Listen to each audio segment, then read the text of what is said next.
This program is brought to you by Globus. This program is brought to you by Globus.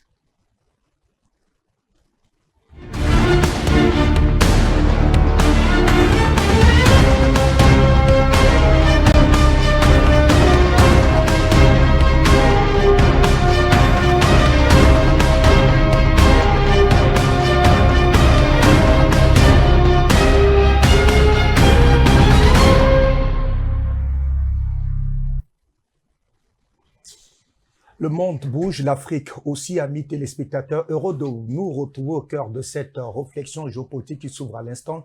Une co-présentation bilingue au cœur donc de ce Global Inside. À mes côtés, Clarisse Wideoven. Bienvenue, bonjour.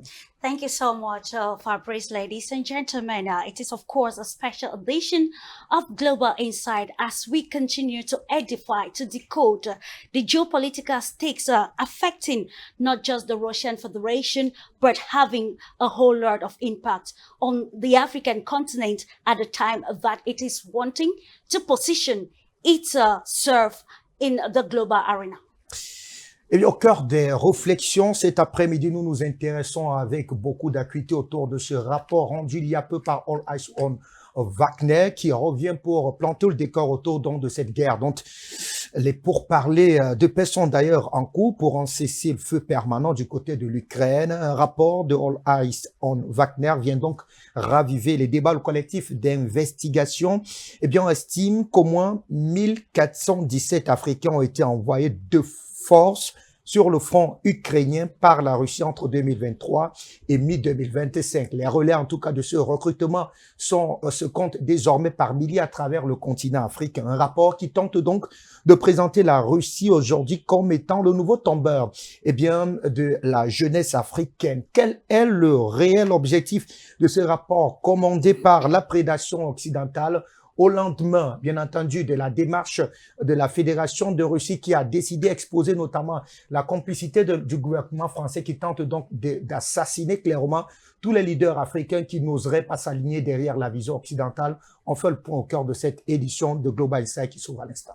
Absolutely, Fabrice, just to say that it is imperative to remind ourselves that the launch of the Russian special military operation in February 2022 captured global interest, particularly across the African continent.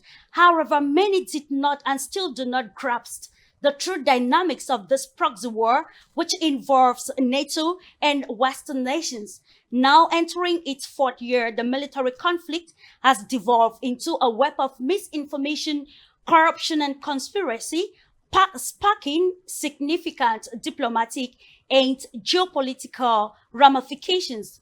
The sphere of influence in Africa, now shaped in the war zone through narrative shaping. A recent report by the collective, All Eyes on Wagner, a seemingly anti-Russian propaganda machine, claimed that the Russian government is forcefully and illegally recruiting young Africans without military training experience to fight on Ukraine's front lines, a claim that has been refuted by the Russian ambassador to the Federal Republic of Nigeria, who asserts that, and I quote, West's main objective is to demonize Russia, emphasizing that there is no official recruitment by the Russian government and urging journalists to investigate the matter on the ground. The controversial report alleges that about 1,400 Africans from countries including the Republic of Cameroon, Nigeria, Ghana, and others are fighting for Russia in Ukraine. However, it's important to note that both Russia and Ukraine have foreign fighters, including Africans, who are largely recruited in accordance with the UN Geneva Convention on Warfare, often facilitated through private companies. The realities of war set in. Casualties of war are appalling, but what can be done? This raises questions about the agenda on avoidable stakes of war. It is actually a political tool. Political theorist Carl von Clausewitz Fabrice stated that war is the continuation of politics. by other means, framing it as a political tool rather than an isolated event. So at this juncture, Africa must evaluate all external actors based on tangible results rather than rhetorics. And this, of course, we are going to decode with a panel of experts, understanding in total this report released by All Eyes on Wagner, looking at the veracity of the report, of course, asking if it is actually sending a signal or probably it's bringing us again into the era of agenda setting in this world of geopolitics. We are going to introduce this panel just after the jingle.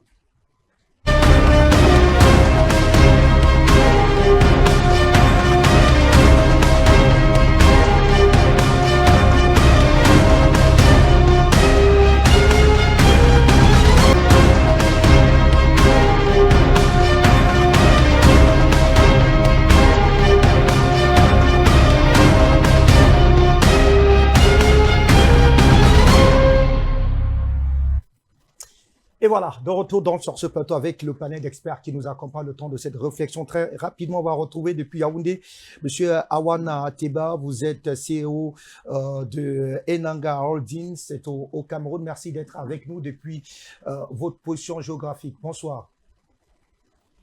Bonsoir.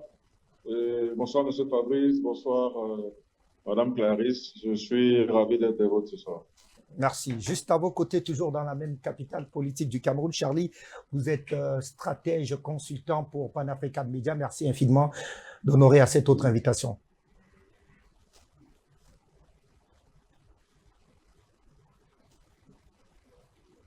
Allez, on espère l'avoir dans un court instant, alors que le panel sera progressivement découvert avec vous. Clarisse. Absolutely, absolutely, Fabrice. We are going first of all to acknowledge the presence of Christian Tait, war reporter, assistant editor in chief for international reporters. It's a pleasure to having you, especially on this very special edition of the program that zooms on something which is your area of expertise. Thank you for the invitation. I'm happy to be here. Looking forward to having a constructive discussion with you. Let's now move to Mozambique to acknowledge Professor José Mati Mulani, University Pedagogica, Maputo, researcher and also Africa president. Always a pleasure, Professor. Thank you. Glad to be part of this panel, and I hope we'll enjoy this. Coming back now to the studio, let's acknowledge Dr. Michael Demancher, a researcher in civil society. Thank you so much, Clarisse, and your colleague for inviting me. Thank you. Special greeting to all the panelists out there. Merci à vous tous, chers messieurs et dames, d'être donc au cœur de cette réflexion qui s'ouvre à l'instant. Place donc à la première réaction. Monsieur Awana Teba, ce rapport vous présente comme étant, l'une des personnes pour lesquelles, en tout cas, la Russie se serait appuyée à l'effet d'apporter une plus-value en termes d'effectifs du côté de la guerre qui sévit donc en Ukraine. La question, je l'avais toute simple, monsieur Awana, avez-vous participé de près ou de loin au recrutement des jeunes Africains pour aller, pour être enrôlés, précision, en vaut la peine, de force, afin d'aller donner un coup un appui logistique, mais surtout humain, à cette guerre qui oppose donc la Russie à l'OTAN du côté de l'Ukraine? Je vais vous répondre de manière claire et simple. Je le dis clairement, non. Je n'ai jamais participé au recrutement pour l'enrôlement dans le cadre de l'opération militaire spéciale. Et si vous me le permettez, dans le cadre du rapport dont vous faites allusion, j'ai été contacté justement par l'une des figures phares de ce groupe All Eyes on Wagner, et j'ai été clair avec elle. J'ai eu à recevoir dans mon bureau à Yaoundé des dizaines de Camerounais qui venaient volontairement me rencontrer pour me demander si c'était possible qu'ils rejoignent les rangs de l'armée russe. Moi, je leur ai dit, je ne fais pas dans ça. Je ne fais pas dans le recrutement pour l'opération militaire spéciale. Et c'est ce que j'ai précisé à la journaliste qui m'a contacté. Donc, je fais dans la promotion de la coopération Russie-Cameroun depuis une dizaine d'années, particulièrement et de manière plus large Russie-Afrique. Et actuellement, je suis représentant au Cameroun du programme Aoew, qui offre des opportunités de promotion de l'entrepreneuriat, l'autonomisation et la professionnalisation des jeunes filles âgées de 18 à 22 ans. C'est ce que je fais dans le cadre du programme Aoew. Et le programme Aoew n'a rien à voir avec le recrutement dans l'armée. Déjà, c'est un secret de polichinelle. Les femmes ne sont pas mises sur le front ou en première ligne dans le cadre de l'opération militaire spéciale du côté de la Russie. Bien au contraire, c'est en face qu'on le remarque. Je reste avec vous, mais comment expliquer donc finalement que votre programme, vous l'avez d'ailleurs bien évoqué, à la Bouga, soit justement indexé par ce rapport de All Hands on Wagner qui croit d'ailleurs dire comme faire que vous avez recruté pendant plusieurs années aux côtés, du moins au profit de la Russie, des jeunes Africains qui, là, vous nous dites que vous avez d'ailleurs été contacté par des jeunes Africains qui voulaient volontairement s'identifier à cette guerre que connaît effectivement la Fédération de Russie, mais le rapport précise que ces enfants étaient enrôlés par la force et donc pas de manière délibérée. Encore là, une contre-vérité qui a donc été véritablement consignée dans ce fameux rapport qui sert aujourd'hui finalement de prétexte pour tenter de présenter la Russie comme étant un véritable ennemi de on va dire quoi, de cette, voilà, de la croissance de cette jeunesse, de l'émancipation de cette jeunesse qui semble être prise au piège aujourd'hui de sa proximité avec la Fédération de Russie. Que répondez-vous finalement à ce rapport de All Eyes on Wagner? Bon, déjà, ce que je voudrais préciser, c'est que dans ce rapport, il est fait mention d'un précédent rapport, le rapport IFRI-France. Parce que avant le rapport de All Eyes on Wagner, il y a d'abord eu un précédent rapport de IFRI-France qui déjà me présentait moi et un autre de nos confrères africains qui est en Ouganda comme étant les principales personnes qui recrutions dans le cadre du programme Aoew. Et ils ont très vite fait le parallèle avec l'opération militaire spéciale. Je voudrais dire que pour ceux qui me suivent personnellement et qui suivent nos différentes plateformes sur les réseaux sociaux, depuis pratiquement un an, nous avons publié plusieurs informations visant à déconstruire ce mythe. Parce que le programme Aoew, c'est comme tout programme français ou bien canadien ou allemand qui offre des opportunités aux personnes ou alors aux jeunes dames de près de 85 pays. Donc, lorsque c'est un programme français, allemand ou canadien ou autre, ça pose pas de problème. Je comprends pas pourquoi est-ce que le programme Aoew devrait poser problème, surtout que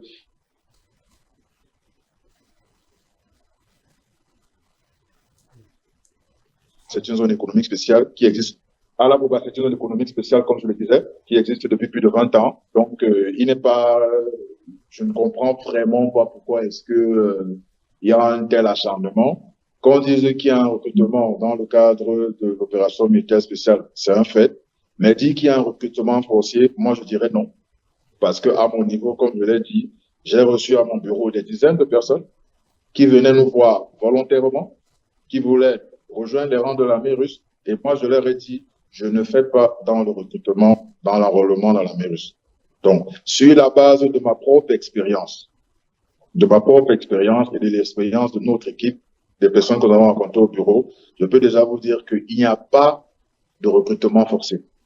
C'est pour ça que j'ai répondu aux spécialistes de All Eyes on Wagner pour leur dire que ceux qui ont fait un choix. Nous avons fait le choix de ne pas accompagner dans ce recrutement-là, mais nous sommes avec le programme Aoew. Donc, c'est une incompréhension vraiment qui n'a pas lieu d'être.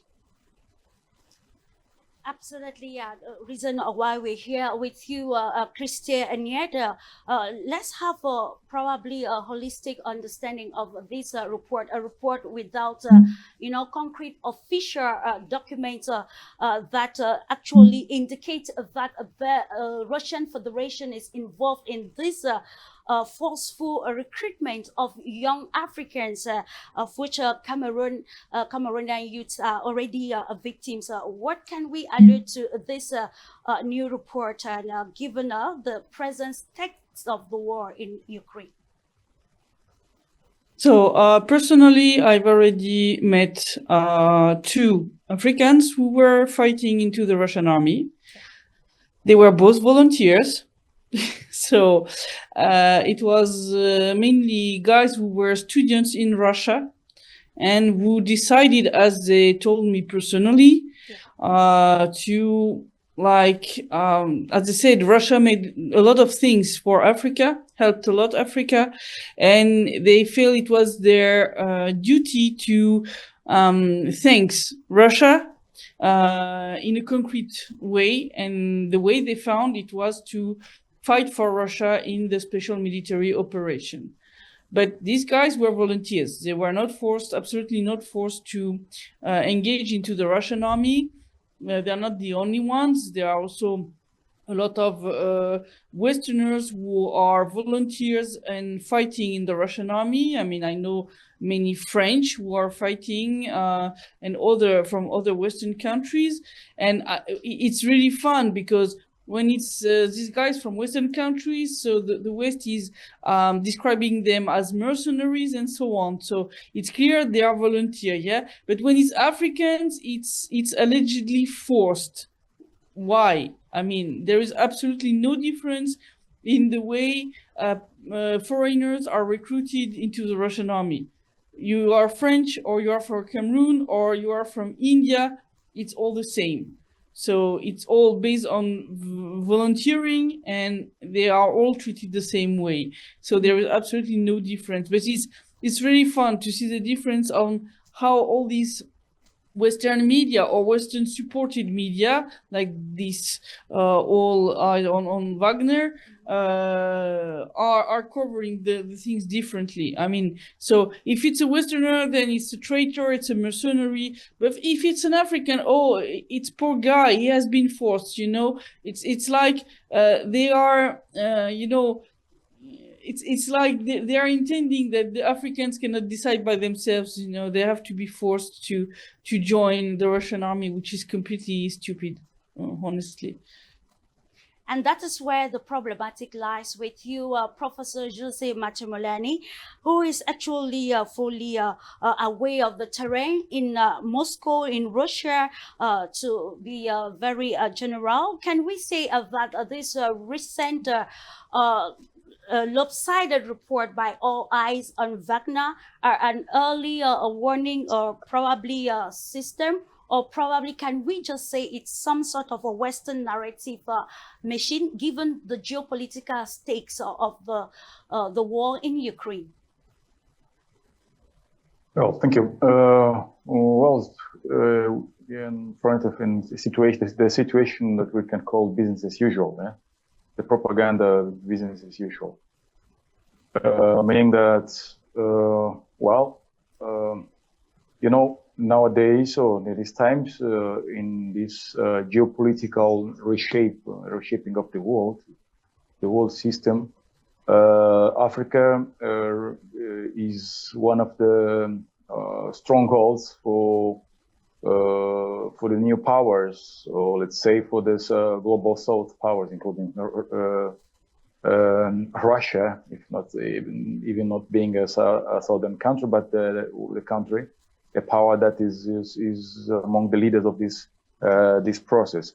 So knowing that, it's very temptful, let's say, so for the Western countries, for the Western powers to undermine the African perception of Russia or of this new movement, the South countries, South powers. So. Unleashing such reports, misinformation and disinformation, well, they aim to create some, let's say, intrigue, some between Africa and Russia. So to difficult that process. If that was the way they say, I think. The African countries, the African governments would already have taken measures officially and to get more information or to cut that. I mean, to stop that kind of let's say forced recruitment. And one point that really interests me, or that catches my attention, it's about this being spread, that well, Russians are recruiting students, I mean, from Africa. I mean, they're opening opportunities, giving opportunities for African students in Africa to go straight, not for the studies, but go straight to the front lines. This is something that's being published for a while, and me, as an ambassador of Russian science and education, I have the obligation to explain to people that that's not the case. That was never the case. If you are going to Russia for studies, you are going to Russia for studies. Okay, and that the example our colleague was saying right now, with students who went there by their willing. Well, I think it's normal if someone changes, because not all of those who go somewhere to study are succeeded there. Let's start from that point. Yes, there's many reasons for someone to change his life path. Yeah. It's not because someone might be a loser or whatever, just because he finds himself in a situation where he understands that well, he has another path than the other one that he had previously determined. Yeah, so this is very important, but and the most important is that for us in Africa, for us who understand what is the dynamic in this conflict, to explain to other people that they should be careful with this. I mean, this misinformation, yes, this fake news. So there is no such a thing, and if there was, in such numbers they're talking about, I'm sure something would have happened. Yeah? I mean, in terms of diplomatic relations between Africa and Russia. Merci à vous, professeur Dr Michael Dimachou. On vous retrouve sur ce plateau. Je rappelle, vous êtes chercheur, également membre de la société civile du côté du Cameroun. Vous suivez de près, mais surtout très près, cette actualité-là. Alors, comment expliquer qu'au moment où, effectivement, la guerre en Ukraine rentre dans une phase assez sérieuse, on parle de pour parler pour un retour à la paix, que l'on ait effectivement ce rapport dont à l'écoute des uns et des autres, on a suivi Christelle tout à l'heure, qui déconstruit véritablement tout ce qui est contenu dans ce rapport, notamment sur le mot de recrutement. Alors, quels sont les réels objectifs derrière un tel rapport, docteur? Yeah, the war is in Ukraine. Of course, many people, many countries have tried to deter Russia from the war, and their methods have not worked. And one of the ways to do the work today is, propaganda does a lot of work, especially the media and all of those international organizations, like we have OIs on Wagner and all of those. Those are organs that are now being used to backpedal Russia, because the front line deterrent has not worked. So they have to use other methods. You know that Russia, in the first place, since it started its cooperation and collaboration with Africa, it has not go well with the Western world. Knowing that the way that Russia is coming into Africa and the way Africa is embracing Russia, because this is something that people didn't expect. And so to frighten and deter, or maybe to discourage African countries from getting into that collaboration, which is already taking root. I must say that the collaboration Russia-Africa is taking root, and very fast too, which people didn't expect. So it has come like, a surprise to many people that Russia that was not in the war of colonization and all of those, now it is coming into Africa now, and Africa is embracing. And now living from the traditional Western world collaboration and getting after it with Russia. So it is a big issue. And when you see now, you look at the way the collaboration goes in terms of energy, in terms of military, in terms of information, in terms of politics and all of those. So it is baffling the Western world. So there is a way in which the Western world has to use to deter or to distract people. And, one of the things we always say in local parlance is that you need to always give a dog a bad name in order to hang it. This is what they want to do with Russia, to tarnish the image at every level. And now they are telling Africans, you see, this is the country that you're aligning with now, which is recruiting Africans and sending into the war front, even on train, because it is not just about recruiting. They are saying that they are even recruiting on train African youth and sending to the war front. So they have to use all of those means in order to let African countries know that. There's even a report I read whereby they say Russia is getting the soldiers from many African countries in a manner that is like they are going through the back door to recruit soldiers from African countries. So now they want to let the African countries know the bad role that Russia is playing in recruiting soldiers, or with soldiers, many of them which are absconding from the military and then getting to Russia to fight in the war. And now they want to create this enmity between Russia and the African nation. It is very important. It is a war of words. It's a war of propaganda. It is backpedaling and all of that, which is very, very important in the world of today. The media has a lot to do, and the international organizations too have a lot to offer. Because when you even look at the OIs on Wagner, the report that they write, sometimes it is not official report that is, yes, it's not even an official report. I don't know why people are relying so much on that. Now it has become an authentic report that people have to rely on. Absolutely. Yeah, because I've even gone to some of their reports in the past whereby people refuted the report. But why now, when it comes to now Russia, very particular in recruitment of soldiers, people are accepting the report? Of course, the Nigerian ambassador actually came up very boldly and outspokenly and touching the core of it, because sometimes it is always good to listen from the official spokesperson of the country, as he did in Nigeria. Yes. He strictly said the collaboration with Africa is bilateral, and it's a cooperation is due with win-win. It is not about recruiting of soldiers, and we do not have to forget this. We are not refusing that there are no African soldiers fighting in Russia. Of course, the ambassador actually he said it. That, sure. There are voluntary enlistments. Absolutely. We have to accept this. There are voluntary enlistments, which are individual choices. Yes, these are individual choices. Now, I'm asking myself a question. How many African soldiers are fighting on Americans and Afghanistan and all of those places? But nobody talks about it. Absolutely. Why are they not talking about it? Why now, when it comes to a few chunk of soldiers, blacks who are in the Russian pool, exactly. Now everybody is talking about it. Now you see that war, and I'm asking myself, Russia is winning the war. Does it need to come to Africa to take soldiers to go and fight there?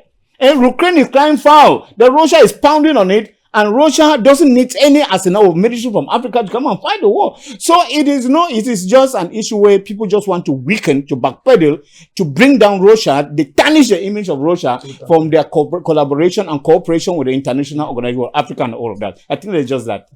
Yes. Absolutely, yeah. And that actually touched the core which we mentioned in the preamble, that the sphere of influence for Africa is now being decided on the war front. And with this program on the table, we want to look at how the Western, media and other probably independent media who are against the Russian Federation, who do not understand the dynamics of the Ukraine war, have actually bought the agenda. We are going to meet Charlie Kene to give us a geostrategic understanding of this report and the implications that this will have, especially on the African continent in its own sphere of influence and its dynamics of the new world order.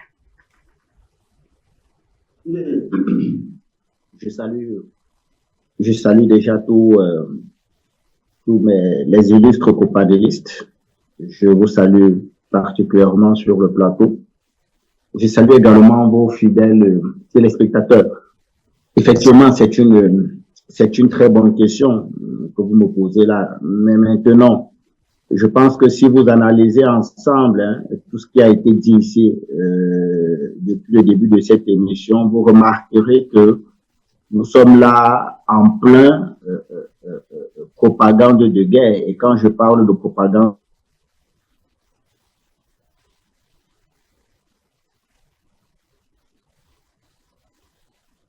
Allez, des soucis de liaison avec Charlie, on espère qu'il va nous retrouver dans un court instant et évoquer cette propagande de guerre. Je préfère rester avec vous, Christélien. Vous êtes, notamment, vous avez plusieurs fois sillonné le Donbass. Ils avaient d'ailleurs été aux avant-postes de cette véritable opposition entre la Russie et l'OTAN sur le théâtre. Oui, oui, Charlie, on vous retrouve.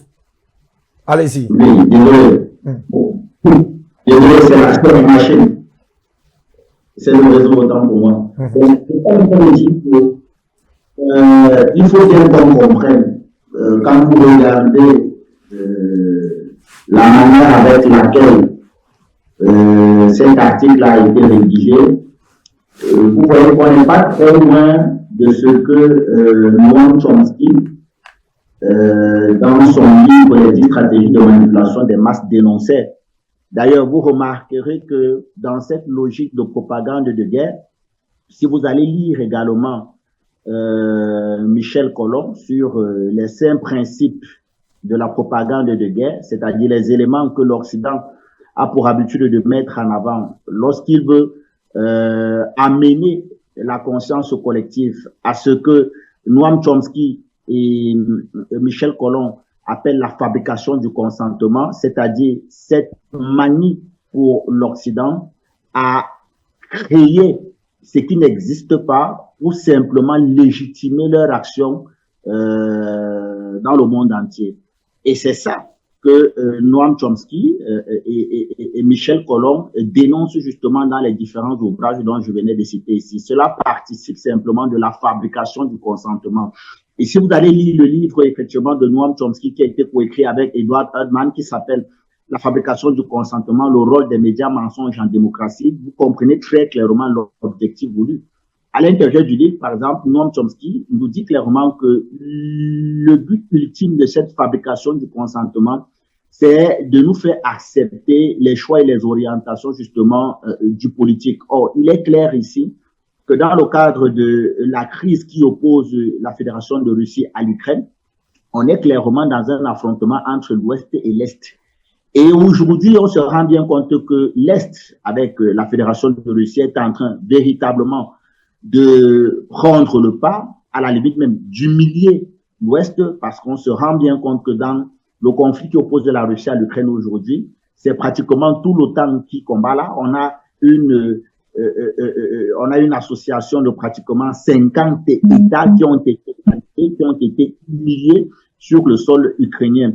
Et aujourd'hui, vous sentez effectivement dans la perception populaire à l'échelle internationale qu'il y a comme une forme de soutien à la démarche russe et de manière générale à l'avènement de ce monde multipolaire dans lequel un certain nombre de puissances de l'Est sont en train d'œuvrer pour justement renverser le monopole occidental sur la face du monde. Et face à cela, vous avez un autre camp qui veut justement, qui entend maintenir ce monopole-là et par là justement use de tous les moyens qui sont les leurs, parce que il faut préciser que ils sont coutumiers de ce genre de pratique, c'est-à-dire que quand vous parcourez le rapport qui a été fait, et vous voyez très clairement l'idée qui se cache, ou du moins l'intention qui se cache derrière ce rapport à travers la propagande qui est entretenue, vous remarquerez par exemple que pour un rapport qui se veut être scientifique, vous vous rendez très clairement compte que il y a une certaine absence dans la triangulation, autant pour moi, la triangulation des sources. C'est-à-dire quoi? C'est-à-dire que cette attitude à croiser un certain nombre de données opposées pour justement extraire la vérité. Or, regardez ce qui se passe à l'intérieur de ce rapport. On observe une certaine unilatéralité, c'est-à-dire que vous verrez par exemple que c'est un article qui s'appuie sur All Eyes on Wagner. Or, on sait aujourd'hui que c'est un collectif d'investigation dont les liens sont très proches d'un certain nombre d'intérêts occidentaux. Vous avez également RFI qui est cité. Nous connaissons aujourd'hui les tensions diplomatiques parce que précisons que RFI c'est un média d'État français, c'est un média du Quai d'Orsay, donc c'est un média à la solde de la propagande française et donc de la politique étrangère française sur le reste du monde. Et vous remarquerez qu'aujourd'hui il existe une certaine tension entre la France et la Fédération de Russie qui fait en sorte que derrière ce discours, il y a une volonté manifeste de diaboliser l'adversaire. À côté de ça, vous avez une absence de contradiction. Vous ne pouvez pas, dans un tel document, parler du Cameroun, parce que c'est important de préciser. Je ne sais pas si on aura assez de temps pour comprendre le caractère stratégique qui a été à l'intérieur de ce document en citant de façon précise le Cameroun, parce que ce n'est pas un choix anodin. Parce qu'avec ces gens-là, le hasard n'existe pas. Tout est bien pensé. Il y a une logique, il y a une méthodologie, il y a quelque chose qui se trouve derrière les actes qu'ils posent. Vous remarquerez qu'il y a une totale absence de contradiction. On vous parle de 94 décès pour 335 combattants. En précisant que quand vous analysez même l'échantillonnage, il serait quand même hâtif de dire que le Cameroun serait en tête des pertes de ce côté-là. Pour la simple raison que l'élément sur lequel ces données se fondent, en réalité, ce sont des éléments qui ne revêtent pas un caractère scientifique.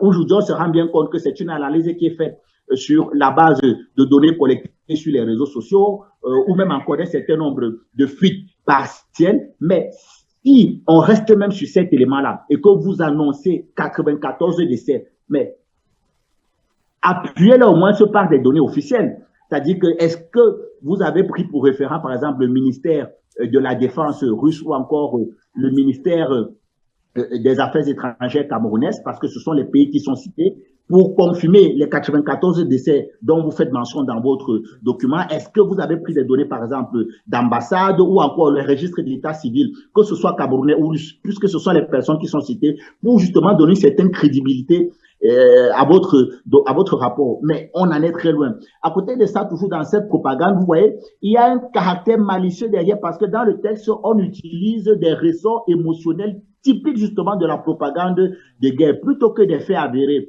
Je vous prends un cas très simple. Il cite dans ce document les cas de Ndogmo Brice et de Onana Moïse Roger, justement parce que ces deux cas-là leur permettent d'humaniser leur récit pour justement susciter l'émotion derrière justement ceux qui vont lire le document. Or, même s'il est vrai que c'est un récit quand même assez tragique, vous ne pouvez pas prendre deux cas individuels qui en réalité sont des cas isolés pour justement constituer cela comme étant des preuves statistiques démontrant qu'effectivement le Cameroun serait le pays ayant le plus ou alors rencontrant le plus de pertes dans le cadre des ressortissants étrangers engagés dans cette crise-là. Donc vous voyez qu'il y a un caractère, il y a une volonté derrière d'utiliser, de faire naître l'émotionnel pour justement présenter ces cas-là comme étant des cas gravissimes. Regardez même le vocabulaire qui est utilisé. Ils ont utilisé des termes à l'intérieur comme attirer, promesse. D'ailleurs, il ne manque pas dans ce rapport de préciser que la plupart de ces combattants-là manquaient d'expérience. Autrement dit, on a l'impression qu'on a pris des individus à qui on a remis des armes et on a envoyé sur le front combattre.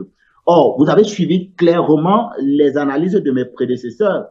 Monsieur Michel Aoew dit très clairement que des Camerounais se sont rapprochés de lui, désirant aller combattre du côté de l'Ukraine. Donc, non seulement on élimine déjà la piste qu'ils ont été enrôlés de manière forcée, mais puis, quand vous voyez justement le vocabulaire utilisé, on vous parle d'attirer, on vous parle de promesses, on vous parle de manque d'expérience. Vous comprenez que derrière, il y a une volonté manifeste qui vise à dépeindre justement les recrues-là comme étant des victimes qui ont été manipulés, ce qui, ma foi, relève plutôt d'une analyse d'opinion et non véritablement de la science militaire. Nous sommes clairement dans une dynamique de propagande, dans un discours qui vise simplement la fabrication du consentement. Et comme je vous le disais tantôt, le but ici est, premièrement, de casser la dynamique en cours, que ce soit à l'échelle internationale et plus encore sur le continent africain, parce que on se rend bien compte que sur le continent africain,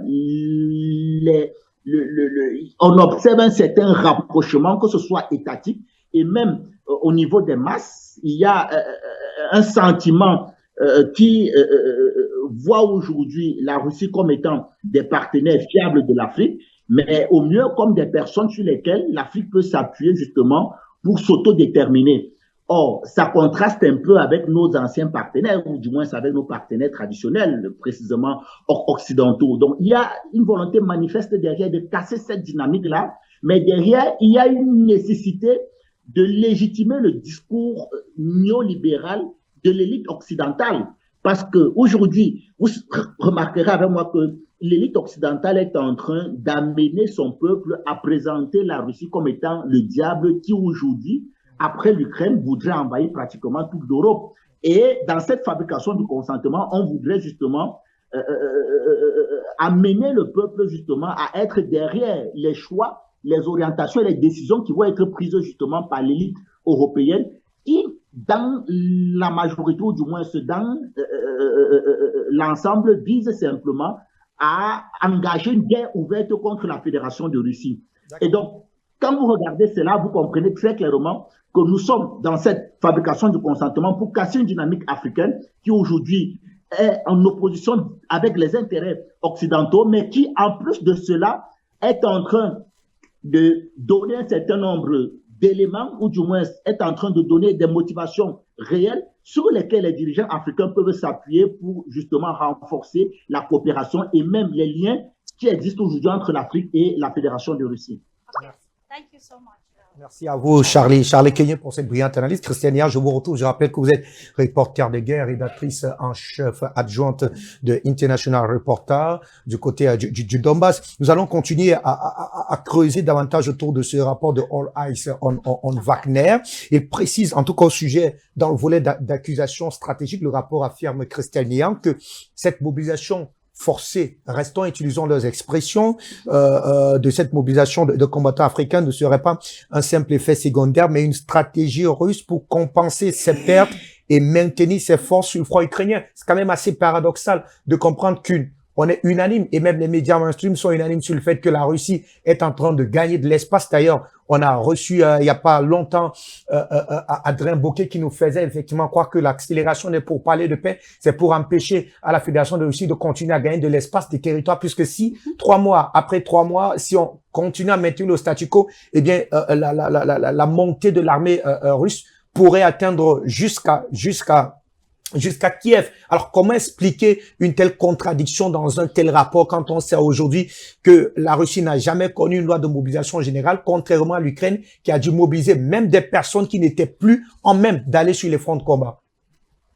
Mais en fait, ce rapport est dans la continuité de nombreux rapports, entre autres de médias, par exemple français, qui disent oui, certes, la Russie avance, mais avec des pertes énormes. C'est-à-dire d'essayer de minimiser ça. Donc on nous ressort les fameux, ce qu'ils appellent les assauts de viande, hein, c'est-à-dire on nous raconte que les Russes, comme à l'époque de la Grande Guerre patriotique, enfin la Seconde Guerre mondiale, envoient des vagues et des vagues et des vagues de soldats à l'assaut jusqu'à ce que ils arrivent à prendre une position, ce qui est complètement délirant. Cette stratégie n'est absolument pas utilisée par l'armée russe, surtout maintenant que les drones, on va dire, ont pris le contrôle du ciel. Actuellement, on voit clairement que les avancées se font par tout petits groupes, c'est-à-dire on envoie des groupes de 3 soldats. On n'envoie pas du tout une vague de, je sais pas, 200 ou 300 soldats sur une position. À l'heure actuelle des drones, ça serait de la folie. Donc on envoie des très très petits groupes qui peuvent mieux échapper aux drones, et c'est vrai dans l'autre sens aussi, hein. Les Ukrainiens aussi se sont adaptés au changement de tactique de cette guerre. Donc en fait le but de ce rapport, c'est de venir remettre une couche sur l'idée que oui, bon, certes la Russie avance, mais bon, elle a perdu je sais pas combien de millions d'hommes, etc., ce qui est complètement délirant. Comme vous l'avez dit, la Russie n'a pas passé une mobilisation générale permanente comme en Ukraine. En Ukraine, on voit de plus en plus des vidéos absolument effarantes de ce qu'on appelle la bussification, hein, c'est-à-dire un minivan rempli de recruteurs militaires qui attrapent absolument tout homme qui leur tombe sous la main, y compris des personnes handicapées, y compris des diabétiques, y compris des gens qui jusque-là avaient ce qu'on appelait une réserve, c'est-à-dire les gens qui travaillaient dans certaines industries majeures, très importantes. On a eu l'exemple complètement fou de l'ingénieur en chef d'une des usines de drones de Kiev, une des plus importantes, qui a été mobilisée comme ça, bussifiée. Voilà, donc le gars a été envoyé sur le front alors que sa place aurait été clairement à faire son travail à l'usine. Et donc, résultat des courses, il faut essayer de cacher les pertes ukrainiennes. On voit partout dans les médias occidentaux où on nous présente des chiffres en fait complètement inversés, c'est-à-dire qu'on fait croire que l'Ukraine a eu peu de pertes et que la Russie en a beaucoup, sauf que c'est complètement l'inverse. On a programmes, enfin de chaînes ou sites qui font entre autres les calculs des pertes côté ukrainien. Il s'agit de la chaîne Geopolitical qui compte le nombre de nécrologies de soldats ukrainiens depuis le 24 février 2022. Ils ont déjà dépassé les 720 000, alors que on va dire l'équivalent, on va dire, de ceux qui comptent les nécrologies côté russe. On en est, je crois, à 160 ou 170 000, quelque chose comme ça. Donc forcément, pour expliquer que la Russie, soi-disant force des Africains à venir se battre, eh bien, il faut justifier ça par ces histoires délirantes de pertes monstrueuses de l'armée russe qui n'existent que dans les fantasmes de ces pseudo-journalistes qui postent des rapports qui viennent en réalité, toutes ces sources d'informations, d'où ça vient. En réalité, quand ils daignent indiquer leurs sources, toutes ces sources concernant les pertes russes monstrueuses, ça vient d'où? Ça vient des services de renseignement ukrainiens. Bon, vous comprenez bien que ça, comme source, c'est pas du tout fiable. Hein, on est dans un conflit, donc clairement, le but des services de renseignement ukrainiens, c'est de dépeindre un tableau côté russe qui est bien pire que ce qu'il est en réalité. Donc, c'est complètement délirant de se baser là-dessus pour estimer les pertes. Donc, en fait, ce truc vise à la fois à, on va dire, essayer de mettre une distance entre les pays africains et la Russie en présentant la Russie comme un prédateur semblable en fait aux pays occidentaux, hein. Voilà, quand on parle de gens qui ont été trompés pour être amenés sur le front, excusez, mais moi ça me rappelle un petit peu plutôt les nombreux combattants venus d'Afrique qui sont venus prêter main forte entre autres à l'armée française pendant la Seconde Guerre mondiale, hein, qu'on a attiré avec beaucoup de promesses et qu'on a un peu laissé tomber derrière, hein. C'est voilà, c'est la belle inversion accusatoire et dans le même temps de renforcer certains de ces récits, de ces narratifs, comme oui, bon, certes, la Russie avance, mais c'est très très lent, et elle a des pertes énormes. Donc c'est une pierre deux coups, du deux en un, comme ils font assez régulièrement. Je reste avec vous, Christian, avant peut-être de retrouver Ateba à Wana. Vous êtes investi en tout cas au cœur de ce Donbass plus d'une fois. Le rapport évoque davantage la présence des soldats africains sur les premières lignes de front, notamment quand il fallait reprendre des zones stratégiques. Le Donbass est très certainement des zones stratégiques comme Bakhmout. Avez-vous remarqué, Christian, vous parlez à toute cette Afrique-là qui nous suit ce soir, est-ce que vous avez remarqué en tant que journaliste véritablement des Africains sur les premières lignes de front dans cette guerre du côté de l'Ukraine? Non, sur les deux que moi j'avais rencontrés, il y en avait un qui avait été blessé sur le front, ça oui, mais le deuxième, par exemple, était à Popasnaya, donc une des localités qui a été libérée en premier en 2022, voilà, et donc ils assuraient en fait la sécurité à cet endroit-là. Donc là, ils n'étaient pas du tout en première ligne, la ligne de front est beaucoup plus loin, elle est à quelques dizaines de kilomètres. Je veux dire, j'ai été en région de Koursk où j'ai pu rencontrer un Japonais qui faisait partie des soldats, des troupes d'assaut, des troupes spéciales Armat. Donc c'est pas typique des Africains. Les Russes montent au front, comme tous les autres soldats qui font partie en fait de l'armée russe, peu importe leur nationalité. Il n'y a pas de favoritisme, il n'y a pas de on en voit plus telle catégorie que telle autre, pas du tout. C'est vraiment, vous avez une écrasante majorité de Russes sur la ligne de front, de Russes ethniques.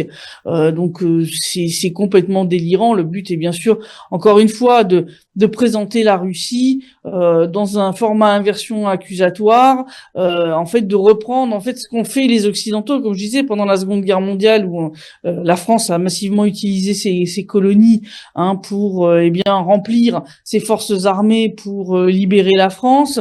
Et ces gars étaient envoyés effectivement souvent en première ligne. Bon, là, il n'y a pas de différence, tout le monde est mis à égalité. Je veux dire, il n'y a pas de préférence, on va dire, pour mettre les Russes plus à l'abri à l'arrière et puis les étrangers plus sur la ligne de front. Ils sont tous à égalité de ce point de vue-là. Et ça, c'est quelque chose, je pense aussi, qui dérange un petit peu l'Occident. Donc, il faut essayer de présenter l'image sous un jour plus défavorable. Mais j'ai pas vu particulièrement, on va dire, une proportion d'Africains en première ligne qui serait disproportionnée par rapport, on va dire, au nombre de combattants étrangers versus le nombre de soldats russes ethniques. Merci à vous, Christelle, pour ce témoignage en direct à la télévision. Ateba Wana, je vous retrouve davantage avec cette même réflexion au lendemain on va dire, de cette opération militaire spéciale. On y reviendra tout à l'heure sur ce que qu'est ce rapport, mais on rappelle effectivement que on voyait effectivement des bataillons néo-nazis qui avaient rapidement investi les rangs de l'armée ukrainienne. Ce que ce rapport, par exemple, n'en parle pas. On y reviendra tout à l'heure. Mais comment expliquer davantage cette contradiction au cœur de ce rapport qui tend à reconnaître effectivement que sur les lignes de front, eh bien la fédération de Russie gagne du terrain, que l'Ukraine n'a même plus assez de moyens pour se défendre, mais que paradoxalement, cette même Russie soit obligée de faire recours à une aide parallèle venue du continent africain à l'effet véritablement de pouvoir enflouer ses rangs. Ateba. À la suite de mes précédents co-panélistes, moi, je vous dirais que le schéma, il est connu. Le schéma, il est très connu. Et je vais même aller plus loin. Ce rapport n'est pas seulement partiel, parce que il y a beaucoup de missions. Je vais prendre l'exemple sur nous, par exemple, qui représentons le programme Alaboga. Plusieurs représentants africains du programme Alaboga ont été appelés pour être menacés au téléphone. Moi, personnellement, j'ai été menacé au téléphone en août. J'ai été appelé, je pense que j'ai échangé j'en ai même parlé à Madame Clarisse qui est ici sur le plateau avec nous. Donc, ils ne se contentent pas seulement de vouloir attirer la sympathie ou l'émotion africaine, comme le disait tout à l'heure le chercheur Chadi. Ils vont même pas à la terreur. J'ai enregistré cette conversation. Toutes les personnes à qui j'ai envoyé ça étaient sidérées. Quelqu'un m'a appelé avec un numéro nigérian, avec un accent britannique. Donc, ils ne vont pas seulement sur le plan de l'émotion, ils vont sur le plan de la terreur. Il n'y a qu'à voir le nombre d'articles qui sont sortis sur ma personne depuis que je représente ce programme.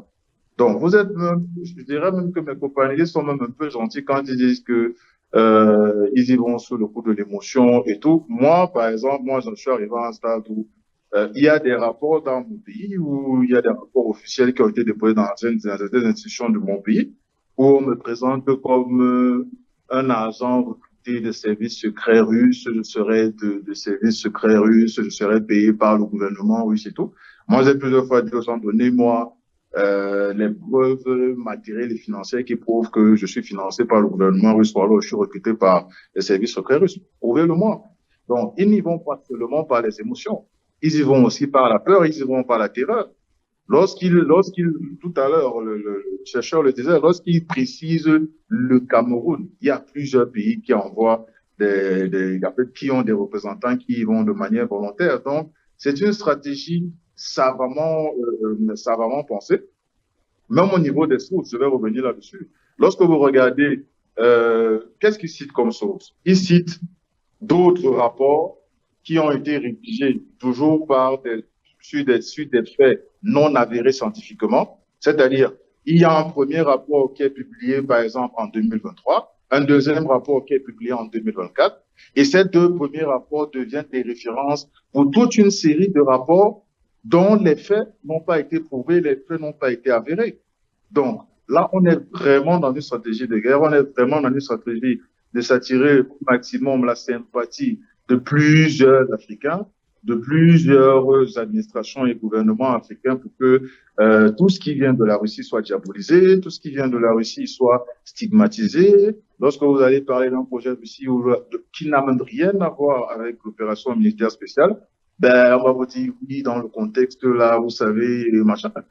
C'est pour ça que moi, tous les journalistes qui me reçoivent, qui me contactent, et ils le savent, je leur donne ma version à moi, je leur donne les éléments, je leur donne des références de tout ce que nous avons publié sur nos plateformes, pour que les gens se fassent une opinion. Moi, je voudrais dire que, sans vouloir me répéter ce que mes companélistes ont dit, il faudrait vraiment que les Africains se réveillent. Il faudrait vraiment que les Africains Alors, euh, Antoine, réfléchissent d'eux-mêmes. Antoine, oui, je reste avec vous pour tenter de sortir, puisque vous convoquez la responsabilité des Africains. Comment expliquer, effectivement, tout à l'heure, on a convoqué le caractère quasiment, j'ai envie de dire, délibéré de la part de ces jeunes Africains qui acceptaient aller combattre du côté de la Russie. Mais on a là le gouvernement nigérian qui a dit dénoncer les recrutements illégaux. Comment expliquer la posture d'un État comme cela qui a pourtant tous les leviers nécessaires pour pouvoir faire le fact-checking, à l'effet de savoir que leurs ressortissants y allaient de manière volontaire. Il n'y avait aucune contrainte de la part de la Fédération de Russie à l'effet d'enrôler les citoyens africains pour aller effectivement alimenter les fronts de combat. Vous avez la responsabilité des gouvernements africains. Il n'y a pas que il y a les gouvernements et leurs différentes institutions sécuritaires et tout. Vous doutez bien que dans cette opération-là, il n'y a pas que des civils qui y vont. Il y a des hommes en tenue qui trouvent que peut-être le salaire est attrayant ou alors qui trouvent que c'est plus avantageux pour eux d'y aller. Moi, au-delà de ceux qui sont venus me rencontrer pour vouloir volontairement, pour vouloir être envoyé et que j'ai refusé, moi, j'ai été contacté par des familles. J'ai été contacté par des familles qui m'ont dit après que pour faire pression sur les recruteurs, parce que les recruteurs sont connus, tenez-vous tranquille, que quel que soit le pays où il y a ces recrutements-là, beaucoup de gens connaissent qui sont ces recruteurs. Lorsqu'ils mettent mon nom en avant, vous croyez que s'ils ont mon nom parce que je suis dans le cadre de Alaboga qui n'a rien à voir avec l'opération militaire spéciale.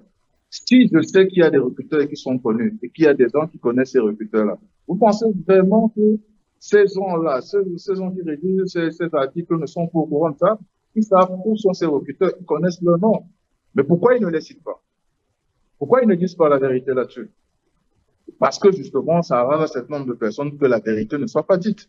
Parce que si on commence à citer ces recruteurs vont vous donner des éléments. Moi, j'ai été dans des groupes Telegram où il y a des recruteurs, il y a des gens qui ont fait des témoignages sur comment les recrutements se passent. Ils ont donné des références sur ces recruteurs-là. Je parle des groupes Telegram camerounais où il y a 10, 20, 30, 40 000 personnes qui sont à l'intérieur. Les recruteurs sont connus, les références sont connues. Vous voyez un peu. Donc, interroger la responsabilité des Africains, interroger la responsabilité des gouvernements africains, c'est le lieu de le faire. Parce que tous ont ces informations-là. Mais maintenant, vous comprenez très bien que les leviers sont ailleurs. Il y a des pressions qui sont faites sur les gouvernements africains. Il y a des pressions qui sont faites sur nos dirigeants. Et là, c'est le lieu pour moi, permettez-moi d'appeler tous les Africains à soutenir nos gouvernants, à soutenir nos dirigeants, parce que parfois, ils ne restent pas muets parce qu'ils veulent rester muets. Ils restent muets parce que peut-être ils ont des pressions, ils ont des contraintes, ainsi de suite. Donc, il faut interroger la responsabilité des uns et des autres. Pourquoi les chaînes africaines, il n'y a pas plus de chaînes comme la vôtre qui en parlent? Parce que justement, là, maintenant, il faut interroger le financement de plusieurs chaînes de télé, de radio, des médias africains.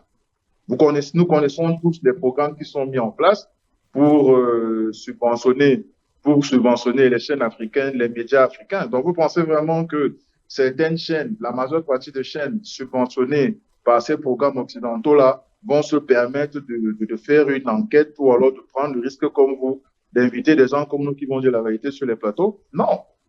C'est savamment préparé, c'est vraiment bien planifié. On est en pleine guerre géopolitique, en plein mouvement international qui font que les Occidentaux, chacun dans son ancienne sphère, parce que comme ils appelaient ça, son ancienne sphère d'influence, veut se repositionner quelque part.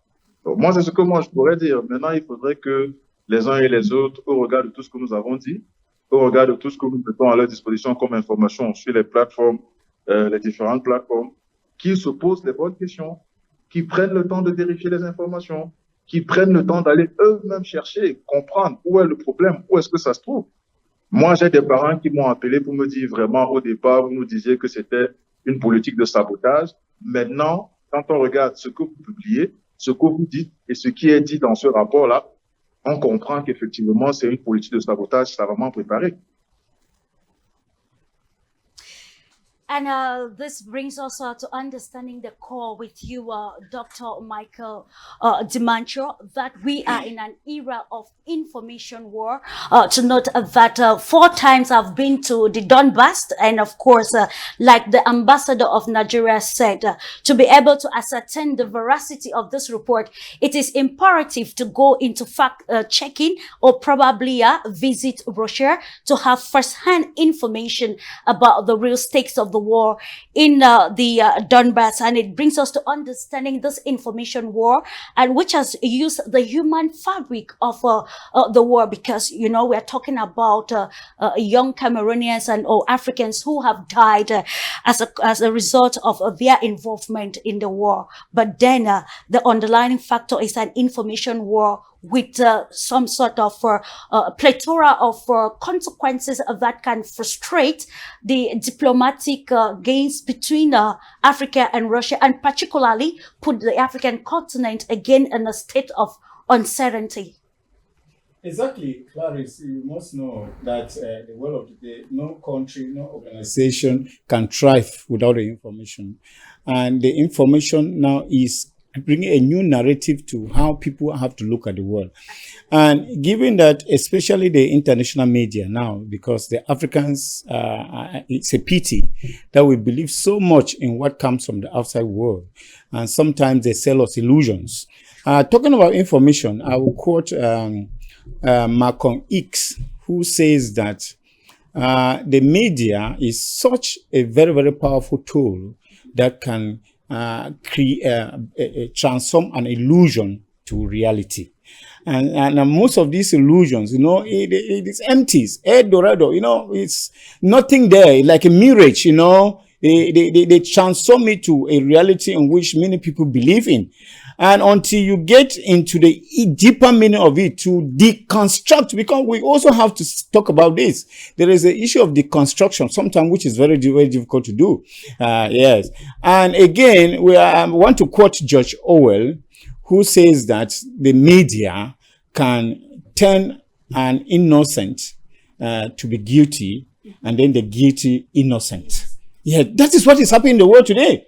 And therefore, the media has a lot of role to play. And that is why most organizations turn up to the media to be able to drive across what they want to send. And unfortunately, for us Africans, we go after what is empty, you know. Perhaps because of the frustrations that we have in Africa and all of those, we do not believe in our own selves. But then we have to be very, very careful, especially we are talking about Russia, which of course has woken up, I want to say woken up from sleep. And it is out because it is contrary to what we had with other colonial masters, whereby they had their colonial pacts and which we just have to follow. Russia comes to Africa with a win-win kind of an agenda, which is not, it doesn't do well for the other world, for the other Western world, because they are even very surprised that there is a Western world country that can come to Africa and offer an agreement on a win-win kind of a stuff. And in terms of the media, in terms of, you know, military, in terms of energy, in terms of most of those things. And one of the best way to let the world know that Russia is only selling an illusion to African is to use the media in order to project some of these things as fake, or some of these things.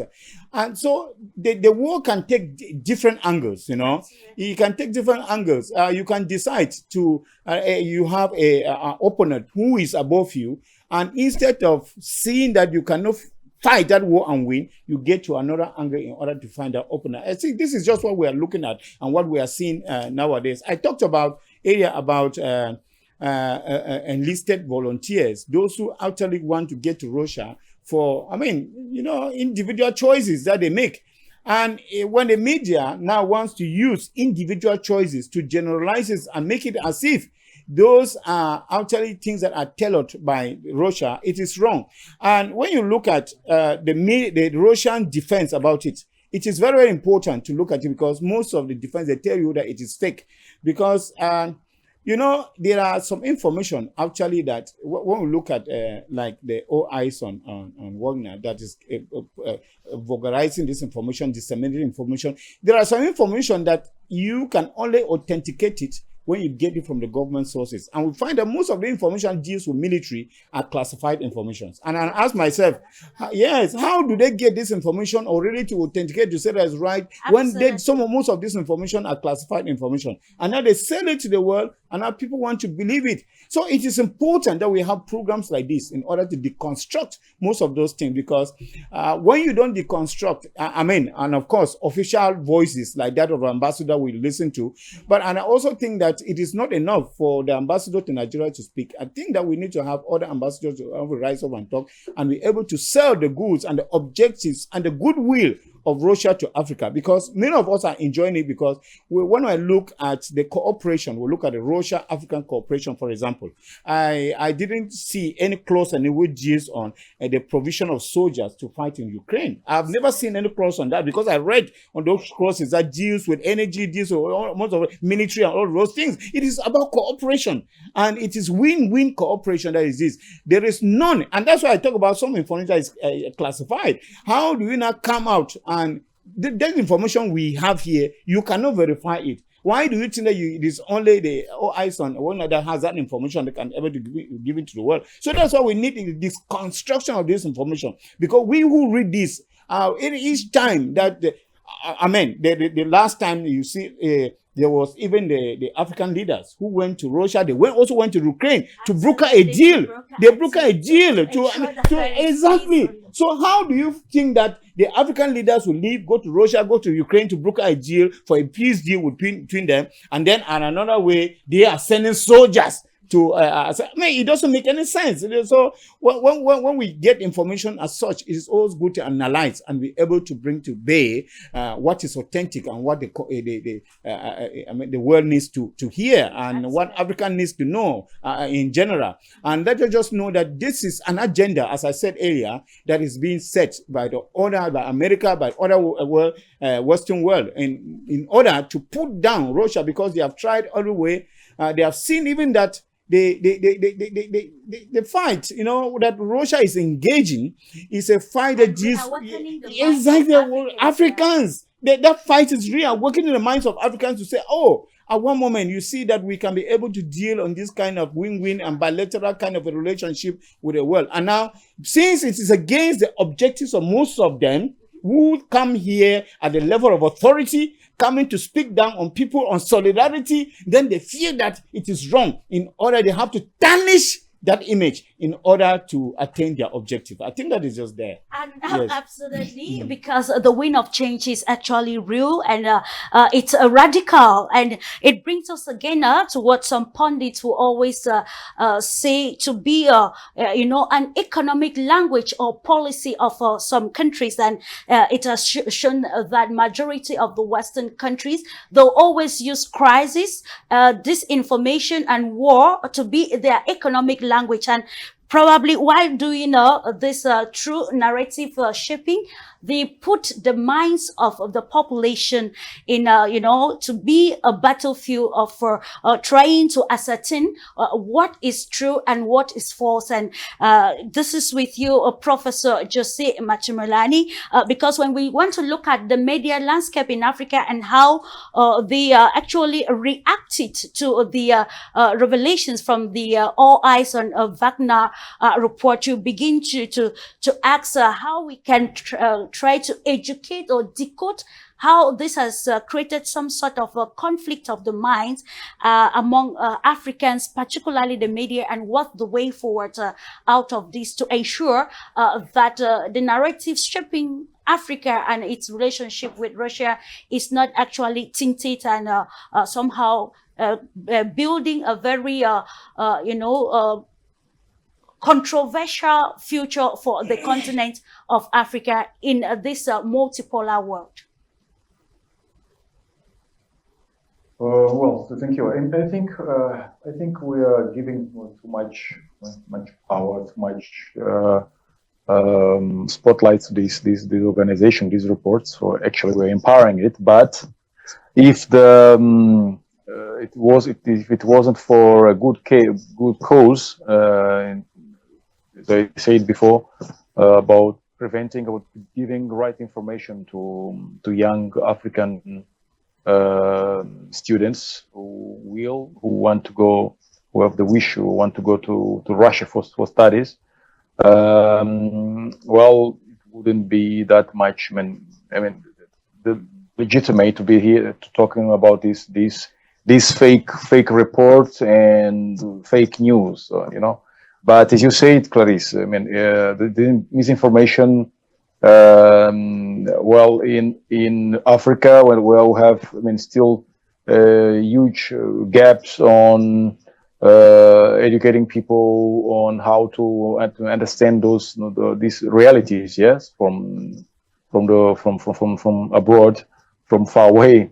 Yes, and when it comes to Russia, it's the doubly difficult because you know, you have the language barrier.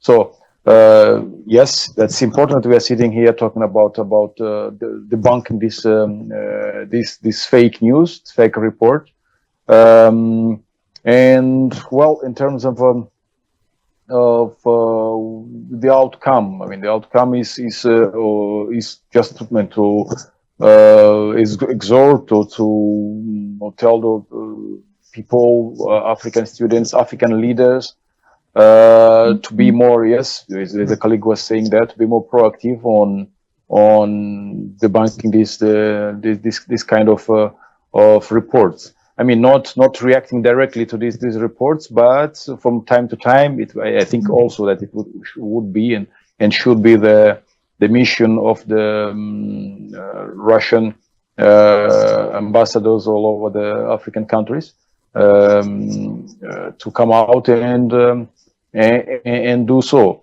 Although I know, yes, not the ambassador of Russia in Mozambique had, I mean, a speech on that matter and published the communication denying all these allegations and stating clearly that this is a war for misinformation, so that everyone who wants to go to Russia for studies, he may go and not being it will not be enlisted forcibly or even, I mean, to war in Ukraine. So well, again, my message to the African young people who wants to go to Russia for studies is yes, you can, and you'll understand that what we're talking here.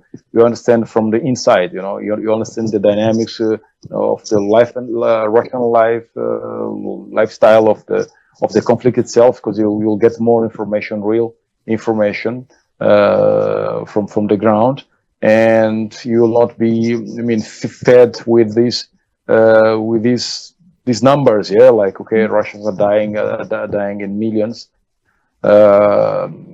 while Ukrainians are winning the war. But if you look to the map, to the field, you understand that you'll see that it's totally, I mean, the contrary. So there's no such need of Russia coming to Africa and make those kind of campaign. Yes, and again, has said before, everyone who is going through willing. Yeah, he wants to go to do it.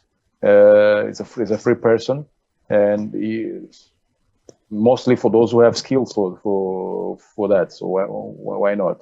But it's not generally, I mean, a recruitment for everyone, for all Africans. So we have to think about that. Thank you. Just let me stay With you, Professor Jose Machimilani. Here we want to look at the responsibility of African governments regarding a situation like this. Some, I don't know who mentioned that African countries are actually under some sort of pressure. We saw that pressure on the president of South Africa, Cyril Ramaphosa, that actually caused a diplomatic rift between the country and the USA. And we are aware that the US and other, Western nations have been advocating for recolonization of the African continent, saying for sure that they want to maintain the rules-based order where the US is the major superpower. How can we correlate all these dynamics and then probably the assignment or the role of the African government to ensure that the trajectory or the communication trajectory for the country actually reflects the realities that will propel it to the position where particularly the Sahelian nations are already taking us? Well, again, that's normal in geopolitics. That's and it's been like that for centuries. Yes, African countries can defend themselves, can project a better image if we train people to do so. If we design a clear, informational policy. In terms of, they say yes, in terms of propaganda of them, in terms of the propagating the African objectives, the African view of the world. So to stop being seen as victims or the inferior continent of people, we'll have to do more. Okay, we have to do more in terms of having specialists. And clear media policies that can mitigate this kind of perception that the Western countries try to put over our image. So I think you said before is we've seen with President Cyril Ramaphosa.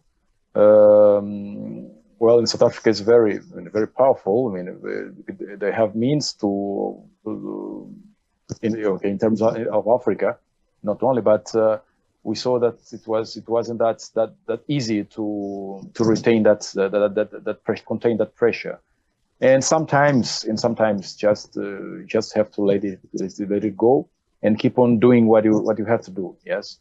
Because if you start looking at each barking dog, well, you may not succeed to what you have intended to do. So I think we have to play smart, but very proactive. That's the point. Positioning strategically and of course writing the real strategy or trajectory for the African continent in the new world dynamics, Fabrice. Dr. Michael, je vous retrouve avec une préoccupation quand même assez intéressante. Je voudrais également davantage écouter juste après vous, certainement Christelle, sur cette question. On voit ces derniers mois une forme de paix ou alors de main tendue, de rapprochement entre l'Union européenne et la Fédération de Russie. On se sera attendu peut-être qu'il y ait une forme de paix de bras pour que l'Union européenne soit réintégrée dans le cadre de ces discussions. Là, on nous sert véritablement un affront, parce que ça, il faut le dire, ce rapport est un véritable affront, puisque l'Union européenne veut davantage continuer à présenter, vous l'avez d'ailleurs dit, continuer à peindre la Russie en noir comme étant véritablement ce pays qui veut du mal au continent africain. Est-ce à dire finalement que cette paix des braves n'aura pas lieu entre la Fédération de Russie et l'Union européenne? Well, you see, everything is strategy and diplomacy. Diplomacy is something that takes time. Sometimes we expect things to be done as fast as we want. But you should know that diplomacy depends on what each party stands to win, because in every diplomacy, they must be a win-win. This is very important that we have to know.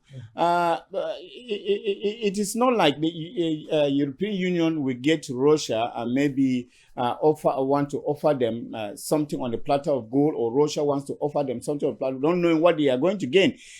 But you also understand that the approach, or the extension of hand towards from the European Union to Russia is also being, motivated by the American influence of the world today. Absolutely. You know that the world order, there is no more world order. This is one thing we have to know. There is no specifically a world order you say that this is how things are supposed to be done. Traditional way of doing things now. America has shown us that there is no traditional way of doing things. That you can get up each morning and say, okay, I'm bumping this place and I'm doing this, and nobody agrees them. Absolutely. So there is no world order any longer. And you see that one of the things that the European Union is, they are at the tight corner because they are uncomfortable with American influence in the world today. Absolutely. This is one thing we have to note. And they have seen that if there is a power that is also getting closer, and which also has a weight like America that is feared in the world, is Russia.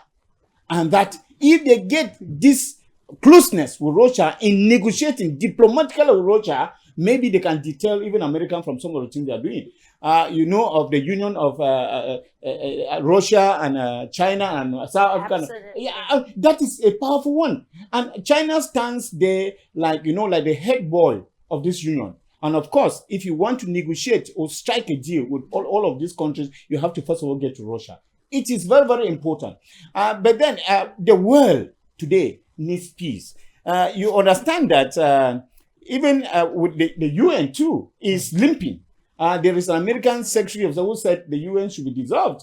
So a lot of things are already happening now that the European Union is looking ahead, and they have to strategize. They have tarnished the image of Russia in the past. That one and that they have seen that fighting a war, physical war, sometimes it is not easy to win. That one of the things that wins and is sustainable in the world is diplomacy. And that is why they are extending a hand of fellowship to Russia. Things may not get well for them because Russia too is standing on its own pedestal and telling them, okay, in the past, this is what the world has looked them to be. Because Russia too went through sanctions, and they have suffered in one way or the other because of the sanctions. Now, if the European Union is coming now, there are a lot of negotiations that have to be done before actually that a truce is made. So it is important already that something starts. Because in diplomacy, when it starts, it is important. And that negotiation may go behind the door. There is this issue like diplomacy du carrefour, which of course spoils everything in all negotiations. Yeah, of course. So it is very important that you know that in every diplomacy, there is this win-win, and that there is need to be order, to be discipline, and that people should have a vision of what. See, all enemies, you need to always be very, very careful with them. Because the European Union had proven itself to be an enemy of Russia. So Russia too needs to eat with them with a long spoon, deal with them at arm's length to know exactly why they are coming. So it is important that we know that these things will take time.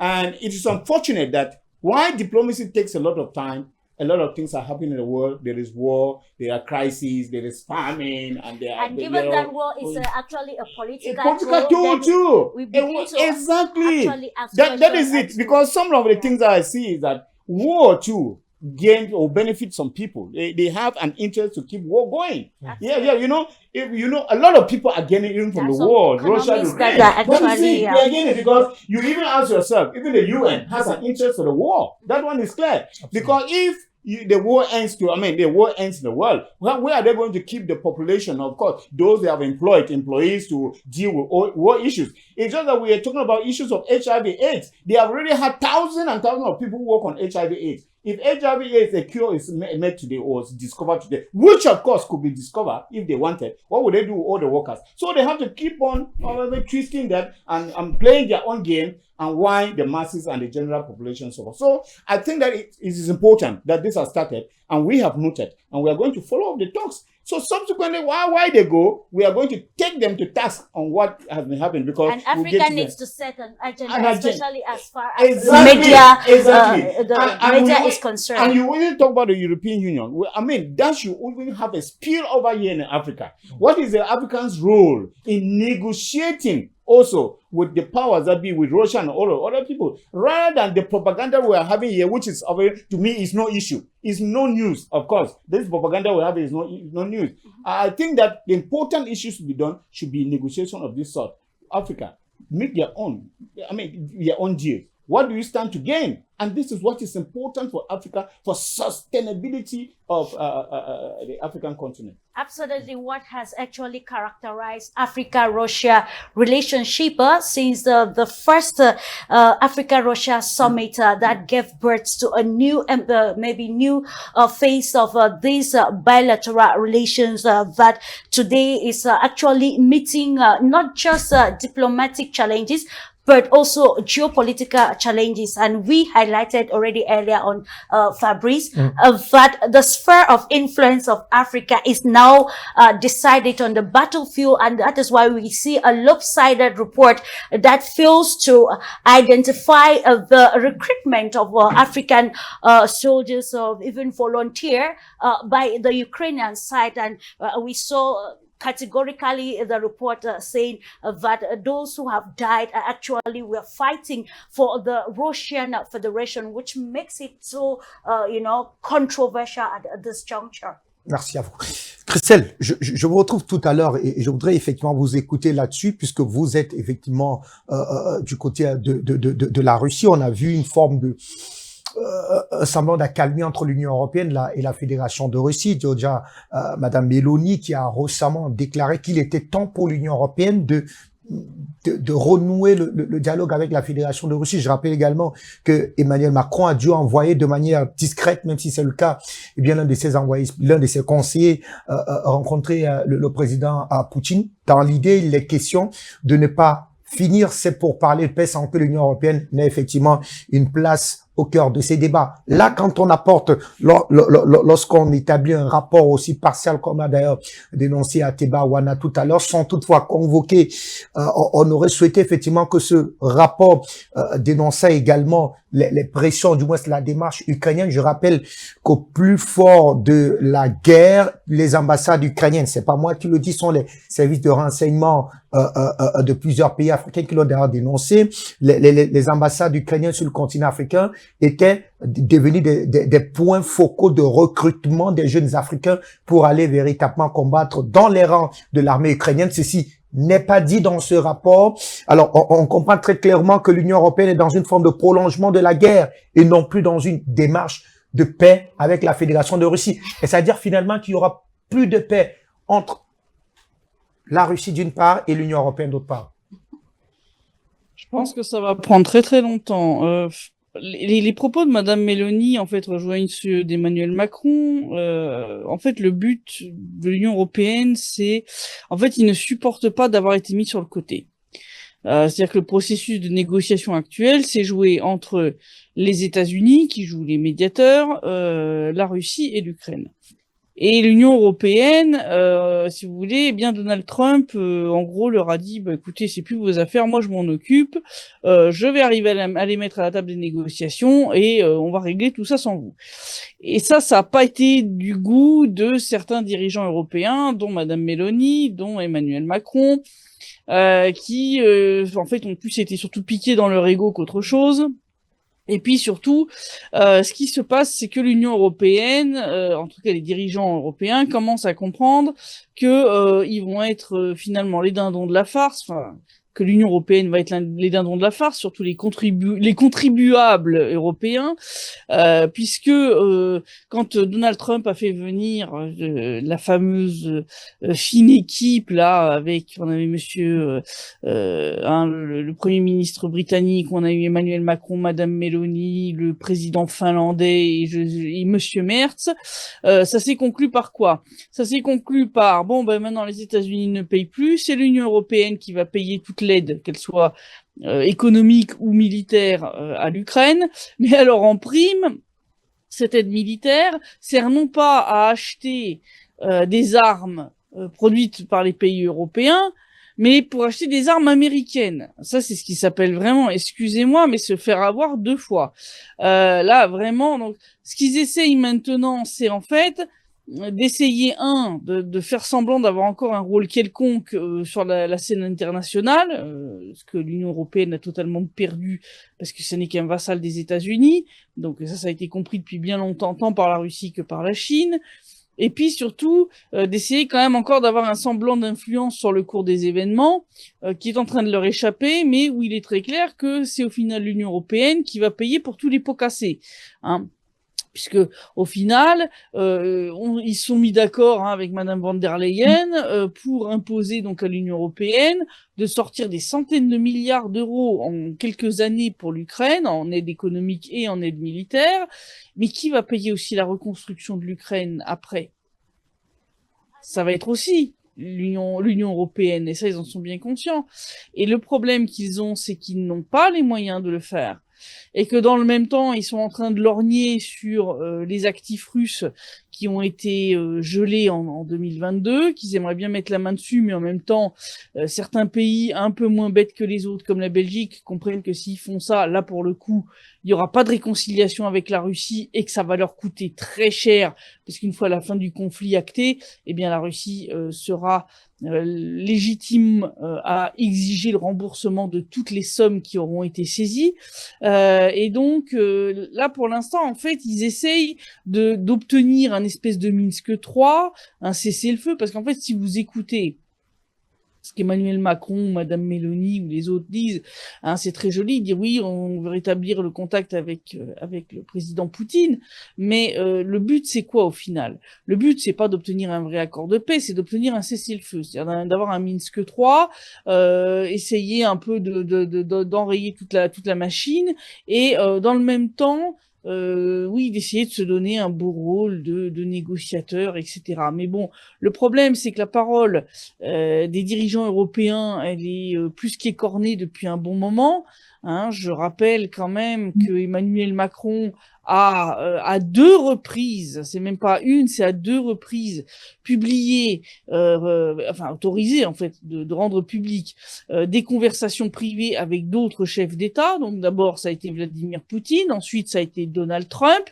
Résultat, Donald Trump d'ailleurs lui a répondu du tac au tac en sortant deux trois petites horreurs de son placard concernant cette discussion. Mais voilà, donc je veux dire, la Russie a été échaudée par la publication de cette fameuse conversation qui a eu lieu quelques jours avant le déclenchement de l'opération militaire spéciale. Ça a vraiment choqué les autorités russes parce que c'est une violation totale des usages diplomatiques. Et donc même si maintenant effectivement il y a une tentative de reprise de contact au moins sur le plan technique entre la France et la Russie, il va falloir du temps avant que Vladimir Poutine ait ne serait-ce qu'une conversation téléphonique avec Emmanuel Macron, parce que la confiance, elle a été totalement brisée.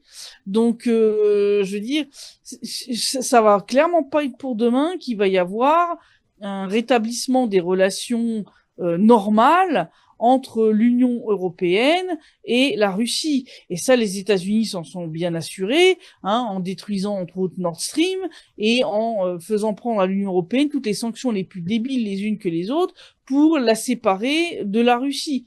Donc il va falloir, je pense, au moins des décennies avant de rétablir des relations à minima, on va dire cordiales, je dis pas même amicales, mais je dis à peu près cordial entre l'UE et la Russie. Ça va pas se faire demain et je pense malheureusement que là-dessus, les dirigeants européens sont largement coupables de cette situation. Absolutely, Christel. And today, if we're talking about the Ukraine crisis, it's actually because these parties are unable to come to a compromise. If we can go back to the Minsk agreement of 2014 and the narratives that have come, especially from officials saying that it wasn't actually, to end the war, but to give Ukraine much time to rearm. And then we see the proxy tendency of the war. The European Union lately vowed that they will ensure with its agenda to isolate the African continent. And then when we want to correlate it with this lopsided report, we begin to see that agenda that is set clearly to isolate the Russian Federation, not just in Europe, but to ensure that that isolation transcends to the African continent. So at this juncture, what parameters can be, used by the Russian Federation and other stakeholders to ensure that this doesn't degenerate to maybe frustrate the diplomatic engagement of, the Russian Federation, or between the Russian Federation and the African continent, and also nations of the global south? Because if, like the ambassador said, such a report comes to demonize the Russian Federation, and like we have also said, that it has actually weaponized Russia, turning probably bringing a very dirty image, especially for those who have never visited the Donbass or Russia, to ascertain the realities or the stakes of the war and how the Russian Federation is navigating it. I think there's something to do on all the sides. I think both Russia should really fight effectively these kind of reports through fact-checking, through diplomatic. Oh, my microphone is through diplomatic means. Also, all the Russian ambassadors have a big role to play to explain what is the reality. I think Russia should be, more proactive to also transmit its own vision, its own information to the African continent.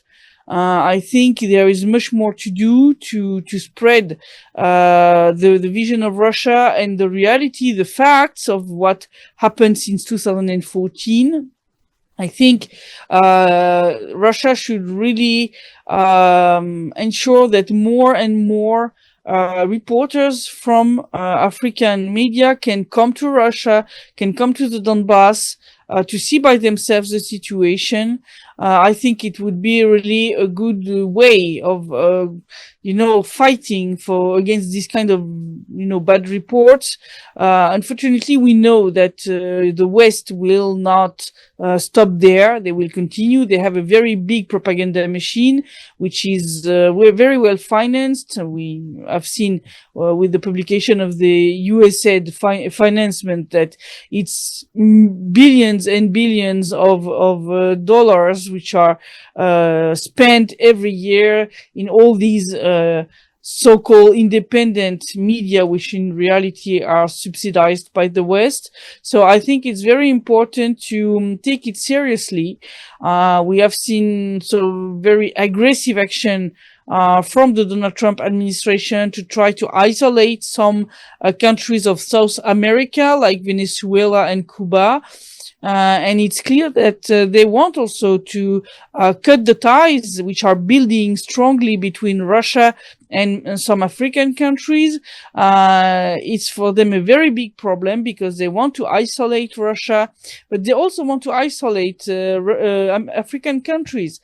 Because with the help of Russia, some African countries are fighting terrorist groups which are openly supported by the West. So for them, this alliance between Russia and Africa is a very big problem because it does not allow them to sow chaos in some African countries where they want to change the leaders. We have seen that France has openly said that now they are coming back to the strategy of, trying to kill African leaders who, they don't like, so it's really frightening to see that we are coming back to methods that we thought were from the past. But it seems it's not from the past. It's coming back now. The thing is that currently the world is shifting to the multipolar world, and unfortunately the hegemon is not happy with that and is trying its best to counterattack, saying we can see it this way, and the only way he knows to counterattack is by sowing chaos everywhere. And so that's the situation we are seeing now before our eyes. It's all this chaos that is sowed by the West all around the world, not only in Africa, but everywhere, South America, in Asia, and so on, because that's the only way they know to try to gain back control of this situation. They have not understood that it's not possible anymore, that the vector of the multipolar world is already on tracks, and you cannot stop the train. And these idiots are trying to stop the train by exploding the rails. And of course it will lead to some catastrophe locally and so on, but it will not change the big picture. So I think in this there is a big role to play both by Russia and by African media to offer more report from the ground in Russia and in the Donbass, and more information to explain to people the kind of tricks which are played by all these foreign media, which are paid by the West, by Western country, to spread propaganda which is not in the interest of the African people. Merci à vous, Christelle. Voilà, je vous retrouve. Et tout à l'heure, on avait exploré de fond en comble ce que ce rapport dit, même si les faits ne sont pas avérés. Et d'ailleurs, dénoncer effectivement son caractère, on ne peut plus partiel. Mais alors, est-ce à dire finalement à Tebawana que de l'autre côté, il n'y a pas de recrutement, ou alors il y a des recrutements, mais ceux-ci sont faits clairement dans les règles de l'art, parce que le rapport All Eyes on Wagner ne semble véritablement pas dénoncer la démarche ukrainienne, qui va également cette fois-là au-delà de son rapprochement avec notamment les groupes néo-nazis, recruter effectivement ces Africains. Pourquoi est-ce qu'il est silencieux autour des recrutements africains faits notamment dans les réseaux, alors l'espace ukrainien?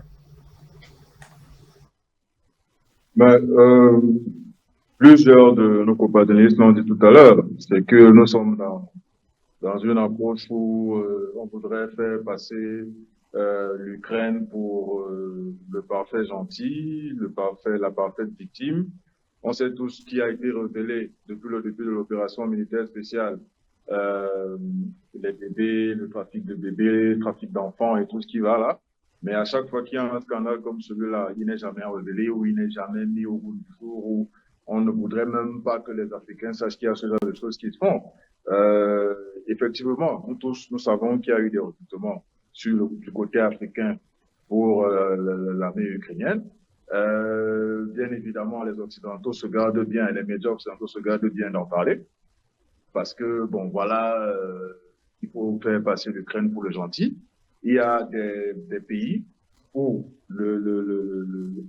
l'opération, ou alors pour le conflit, c'est déporté au Sahel. Ça, il y a des rapports qui le prouvent. Une partie des armes qui ont été livrées en Ukraine s'est retrouvée au Sahel entre les mains de certains groupes, et on sait ce qu'ils en ont fait. Maintenant, dit ça, ce serait vraiment entacher la belle image, bien la très belle histoire de l'Occident humaniste, prônant la liberté ou prônant l'égalité. Donc, c'est fait à dessein. C'est fait à dessein, parce que lorsqu'on regarde toutes les sommes qui ont été dépensées pour soutenir l'Ukraine depuis l'opération militaire, vous comprenez très bien que dire qu'il y a des Africains qui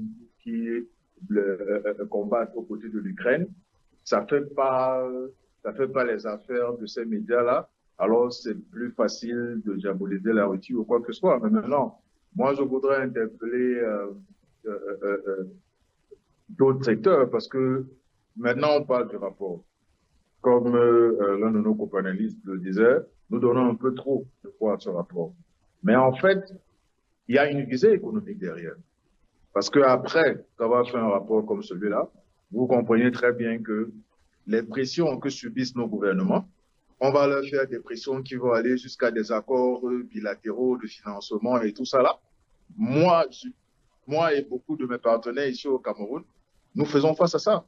C'est que lorsque vous arrivez avec un très bon projet, que nous montons avec les Russes qui font toujours dans le transfert de technologie et compétences, vous avez en face de vous un banquier, vous avez en face de vous un fonctionnaire qui vous dit messieurs, vous savez que là maintenant, dans le contexte et tout, voilà. Donc, le rapport n'a pas seulement une visée émotionnelle. Ça, détrompez-vous. Il y a un volet économique qui est très fort. Il y a des pays africains qui aujourd'hui devaient être très loin sur le plan technologique que sur le plan des infrastructures. Mais malheureusement, ce genre de rapport vise à faire ça, à faire pression. Vous dites, vous voyez, votre pays, vous ne devez pas travailler avec la Russie, vous ne devez pas travailler avec les entreprises russes parce que voilà, vous avez les ressortissants de votre pays qui combattent pour. Donc, regardez aussi le volet économique. Mais maintenant, c'est pour tout ça. Moi, il y a des pays où, durant l'opération militaire, depuis que l'opération militaire a commencé, l'Ukraine s'est arrangée à essayer de vouloir ouvrir des ambassades dans pas mal de pays africains pour essayer de s'attirer la sympathie de plusieurs pays africains. Pourquoi est-ce que c'est pas mis en avant? Pourquoi maintenant? Pourquoi en pleine opération militaire? Pourquoi ce n'est pas dit? Donc, nous avons fait le tour de la question et vraiment, c'est assez dommage quand même. C'est assez dommage de voir que y a des professionnels qui sont pourtant très bien compétents dans leur domaine, fassent des rapports aussi biaisés, aussi partiels. Moi, j'ai quand même pris la peine de remercier, si vous me permettez, j'ai quand même pris la peine de remercier la journaliste Louis Osborne parce que de tous les journalistes qui ont rédigé tout et n'importe quoi sur moi, c'est la seule qui a pris la peine de me contacter, de me dire voilà, je suis de All Eyes on Wagner et voilà, nous sommes en train de faire une enquête, il y a un rapport IFRI qui dit que vous êtes ci, vous êtes ça. Elle et moi, nous avons longtemps échangé là-dessus. Et moi, c'est vrai que j'ai pas été d'accord avec presque tout ce qui a été dit dans le rapport parce que, bon voilà, mais en ce qui me concerne, au moins, j'ai apprécié le fait qu'elle ait reconnu quand même ce que je lui ai dit ou alors qu'elle ait, en fait, au moins transcrit une partie dans son rapport. Mais que font les autres médias africains? Que font les autres médias occidentaux? C'est pas tout le monde quand même qui est du côté de la bien-pensante qu'on veut nous imposer. Donc, l'Ukraine, c'est pas le parfait gentil comme le monde. Clarisse le rappelait tout à l'heure, nous avons été au Donbass ensemble. On a vu ce que les Ukrainiens font là-bas. Nous, on a vu des mariages en plein mariage où il y a eu un obus qui est tombé en plein mariage. Donc, les victimes, on dirait que les victimes côté Russie, ça compte pour du beurre pour certains. Il faut juste parler de l'Ukraine parce que voilà, il faut justifier tout ce qui est fait pour l'Ukraine, de l'argent qui est mis à la disposition et tout. Donc, c'est savamment pensé. C'est savamment pensé. Donc, dire qu'il y a des Africains qui y vont, c'est un peu déconstruire la position. Et n'oubliez pas une chose, c'est que certaines décisions ou certaines résolutions sont votées à l'ONU.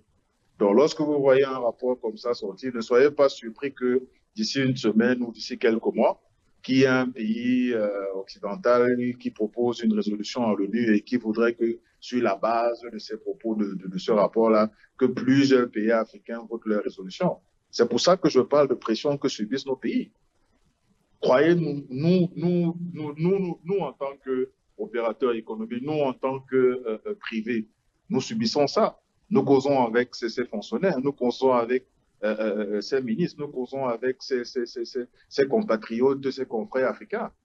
Hors bureau ou bien hors réunion officielle, ils vont vous dire effectivement, nous savons que vous avez raison, nous savons que c'est vrai, mais ils subissent la pression.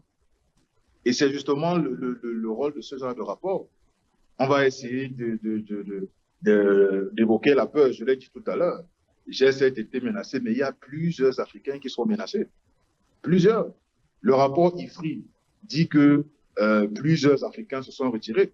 Mais la vérité que le rapport IFRI ne dit pas, c'est que plusieurs Africains sont appelés et menacés. Vous êtes des journalistes, vous savez de quoi est-ce que je parle. Il y a aussi vous-même, il y a des choses qui sont pas très positives, qui sont écrites sur vous. Donc, c'est pour ça que tout à l'heure, j'évoquais la responsabilité de tout et de chacun. Parce que lorsqu'on à la fin de la journée, chacun doit se regarder et doit rester face à sa conscience. Nous, malgré toutes ces pressions-là, malgré tout ce que nous subissons, nous nous disons, OK, tôt ou tard, la vérité finit toujours par être acceptée par tout le monde. Aujourd'hui, tous ceux qui diabolisaient la Russie dès le départ et tout le monde comprend aujourd'hui que cette opération, comme on le précisait tout à l'heure, depuis 2014, il y a eu un tollé. Il y a eu un tollé. Pourquoi ne pas parler dans les négociations diplomatiques, pourquoi ne pas parler de fin des hostilités, fin des affrontements, mais parler de cessez-le-feu? On n'est pas en train de parler de cessez-le-feu. Donc, s'il faut voter une résolution pour condamner la Russie sur les pays et vouloir compter sur 50 ou 51 ou 52 ou bien les 54 voix des pays africains, vous comprenez bien que c'est pour ça que ce genre de rapports sont pondus et on va vous montrer l'Ukraine qui est bien pensante, jolie et tout ça là, chez qui on n'a rien à se reprocher, où tout va bien. Mais pourquoi est-ce qu'on ne parle pas des Africains qui sont là-bas, comme vous le dites? C'est justement pour ça. Pourquoi est-ce qu'on ne parle pas des armes détournées qui se sont retrouvées dans le Sahel contre certains pays africains ou les États du Sahel, ces groupes-là qui ont utilisé ça contre ces pays-là?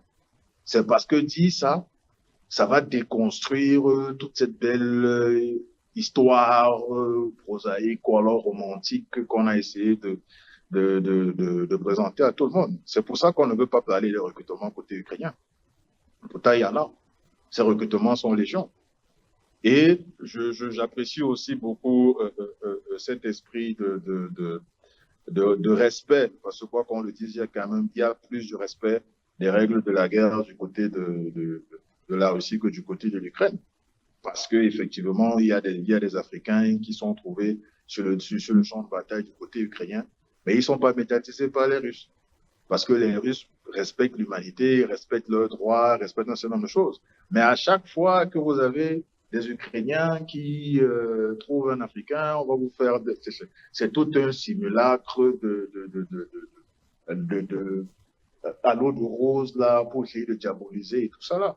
Franchement, c'est assez embêtant de vivre ça, mais bon, chacun va midi à sa porte et nous espérons vraiment que beaucoup de journalistes essayeront d'être courageux comme vous et de vraiment mettre le doigt où il faut, de même vraiment mettre le nom sur les mots, de vraiment parler des débats ou alors de parler des sujets dans le fond comme vous le faites.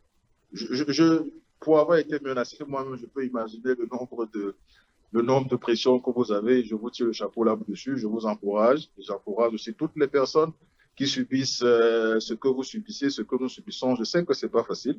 Je ne veux pas justifier ces journalistes-là qui n'ont pas le courage que vous avez.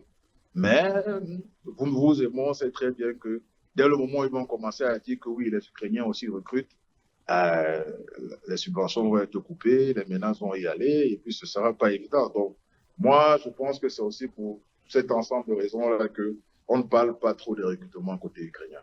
Parce que ça ne fait pas bon ménage, ça ne cadre pas avec le discours mainstream qui est servi à tout le monde. Indeed, and it brings us again to the reaction of the African continent. Thank you so much, Mr. Awana. But I come back to you, Dr. Michael Dimanger. From all that has been said, we want to look at the strategic positioning of this report that is so hypothetical and which weaponizes the Russian Federation. Now we want to look at who benefits from this. Mr. Awana just highlighted something, the economic aspect of this report, which I think is a very vital, which I mentioned earlier on, that for some countries, their economic language or policy is war. And all strategies are used. Let's try to look at the position of African continent, the African president. We already saw the Nigerian government reacting by sending out a communique. We saw the reaction from Kenya and other countries that are actually, reacting in a way that is more affirmative, maybe putting them in probably buying categorically the report released by the All Eyes on Wagner. So how do you think African governments can actually position at this very fragile diplomatic era to be able to surmount the pressure that can have a whole lot of economic repercussions that would tarnish or derail its economic trajectory? Recently, African leaders met at the, in Addis Ababa for the 39th edition of the Aoew Summit. It was centered still on its development agenda 2063 with the interconnectedness of the world and its global challenges. What do you think are those strategic decisions that can be taken by African governments to surmount such pressures that come with a report like this? Laris, I think we have reached a stage in Africa now where most of these things should be distractions to us. You are witness to a research that I'm carrying on, which of course the African leaders have to concentrate on, whereby I'm retailoring, the fights, the distractions that Africans they had, starting from slavery, colonialism, neo-colonialism, all of those. And now we are in the 21st century where instead of celebrating or, the cultural identity, we are now talking about the economic identity of Africa. And I think it is not time for Africans to start being distracted about report of soldiers leaving Africa and getting there. It is of no benefit. It is only benefit the organizations which are being sponsored. For now, I can say, we have deplorable and horrible things that are happening in the world that the media is not even reporting about. The media has underreported the Africans who were deported from America in a dark and brought to some country like in Cameroon. The second country, yes, of course, the media is quiet on that because it is touching on America. So I think that we have a lot of things. At an era where Africa is limping and where Africa, started talking about globalization, which of course, I didn't even know why they were talking about globalization because I do not know what Africa brings to the global stage. At the time where we have to start thinking about building our data, at a time where we have to think about, the energy, agriculture, and all of those, at a time we have to really think about the economic prospects for Africa and that the African Union needs to, because a lot of rhetorics there were based on the issue of economy. Absolutely. And mind you, the other week when I was in Ethiopia, I visited some key departments of African Union. They have beautiful formulated policies and departments which are redundant, which are just sleeping. And it is not time that we have to reawaken. And then Africa is seeing some prospect for the future to be talking about the prosperity and the emergence of Africans in the economy, that we start talking about how soldiers are being, of what use is that to us? It only serves the purpose of those who want to distract the world. At the time where Africa is being sponsored, the wars in Africa are being sponsored, and we even need the manpower. In Cameroon, we have the Anglophone crisis and Boko Haram. Absolutely. In the Sahel, we have,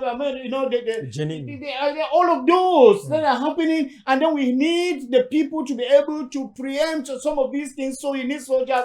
We start thinking about how Africans are exporting soldiers to Ukraine or to Russia and whatsoever. It is of no benefit, of no use to us.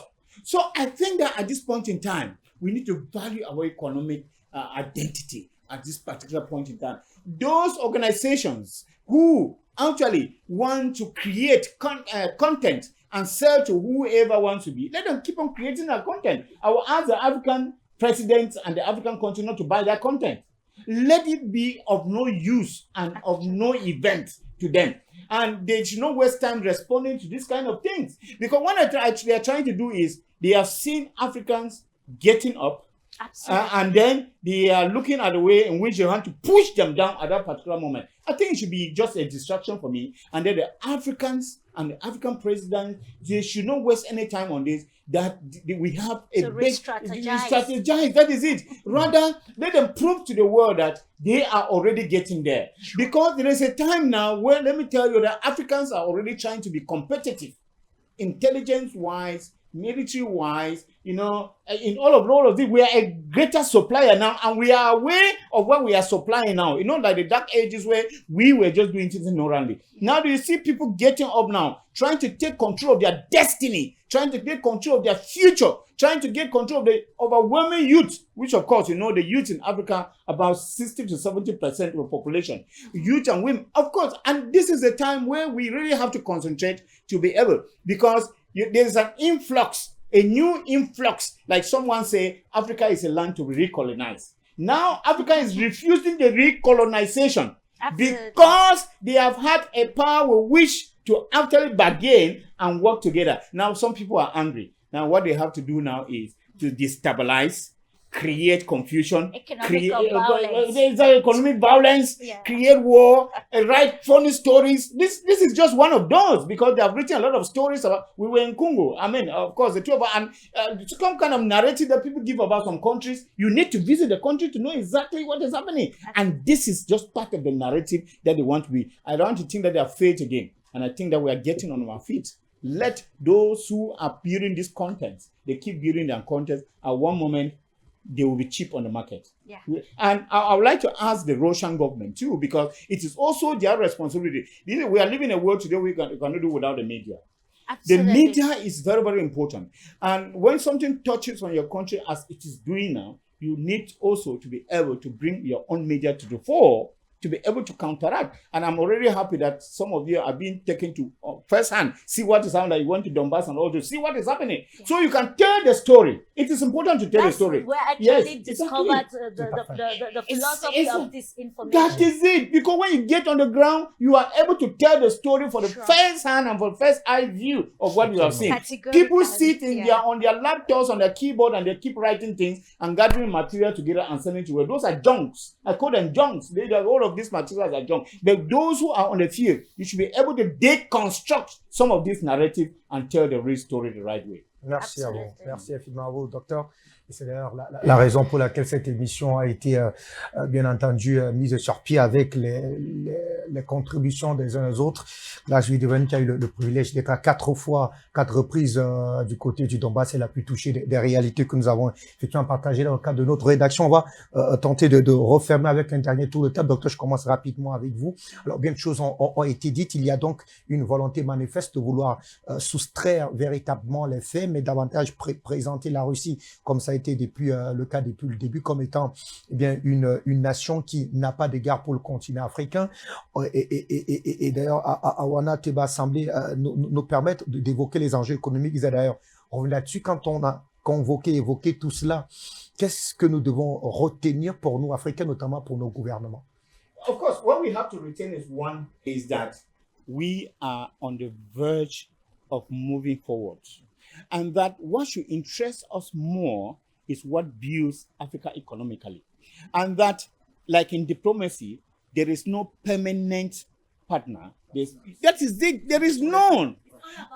Yeah, exactly. In the earlier years, we had France as partners. We had, we have been having China as partner. We are having this as China. But we are saying that at the moment where we feel that we are being cheated and we are not having our own gain in that partnership, we have to change sides and look elsewhere. That is very important. I love the speech of Omar Bongo, even though he didn't live up to that speech. Up to that, when he came up to power, Ali Bongo, he said, we have been having partnership with France for a very long time. But I'm going to go for partnership that actually is gain with the Gabonese people. This is what Africa should be looking at. That we are looking at the gain partnership that we have now. If at first our old partners, we saw that they were like husbands that were cheating on their wives, because Africa is looked upon as a wife. Many writers have written as Africa and looked at Africa as a wife, where Europe, the West is the husband. And they see that this partner, the husband, is bullying on the wife. We have seen that the Western world, the partnership that we had first was a husband that was bullying on us, and this gives us the advantage to be able to emerge, an advantage to be able to impose ourselves and show our talents and show our know-how and all that. But we have discovered that now we have said, okay, that marriage have to be dissolved because we are looking for a new husband in order to treat with. A husband that will regard and respect our dignity, a husband that will see us grow, a husband that will project us. Yes. So there is nothing like permanency in anything. So Africa should remain focused on what strategy we have in Cameroon, have a Vision 2035. The African Union, first of all, has a Vision 2063. And we are in 2026. Let them be able to carve up a map and see whether, let it not be like Millennium Development Goals, where we reach in the year 2000, we had not achieved anything. And then we started talking about the Sustainable Development Goals. Those are all narratives and changing of words. We should go for something that you can handle. Let us be incarnate what we are talking about. It is not about speeches. Time for speeches are over. Merci, merci infiniment à vous. Ateba, je vous retrouve. On a clairement vu pendant cette période de turbulence entre l'Alliance transatlantique avec notamment la Fédération de Russie que au plus fort de la crise, eh bien, on va dire le partenariat Russie-Afrique a finalement été, on fait savoir qui nous a malheureusement quitté. Christelle qui est avec nous. Christelle, on a vu pendant cette crise que le partenariat Russie-Afrique avait véritablement pris des ailes, il s'est véritablement consolidé. Alors, est-ce qu'il est clair aujourd'hui que la démarche occidentalo-américaine, derrière notamment ce rapport de All Eyes on Wagner, vise peut-être à le fragiliser au moment où on assiste véritablement à une reconfiguration de la carte géopolitique mondiale? You're muted. Non, non, c'est bon, j'ai remis mon micro.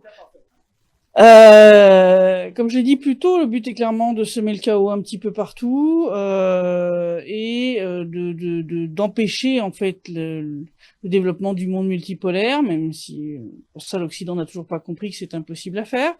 Donc clairement, ce rapport s'inscrit dans cette visée-là, donc essayer de semer le bazar entre ces nouvelles alliances qui sont en train de se former entre les pays du Sud global, la Russie, la Chine, les BRICS de manière générale.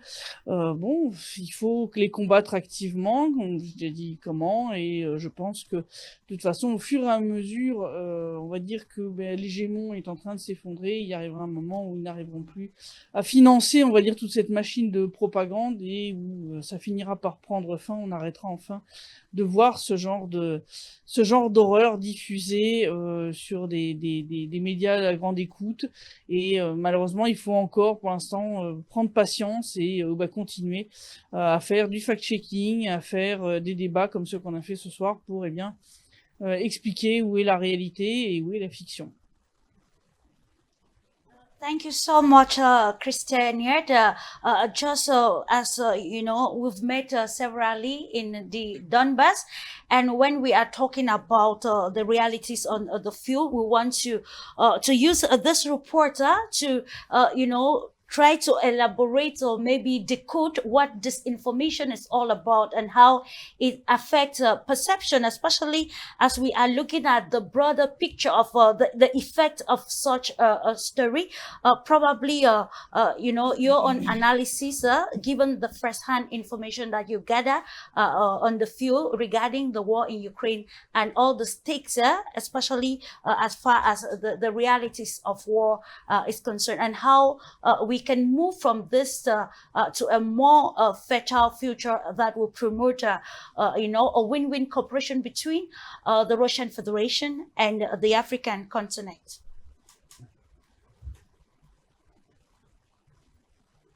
Christelle? Yes, I think we go to this direction. And as I said, it's very important for the moment to fight actively all this disinformation, which aims is clearly to destroy the alliances which are building now between the BRICS, Russia, China, and the Global South.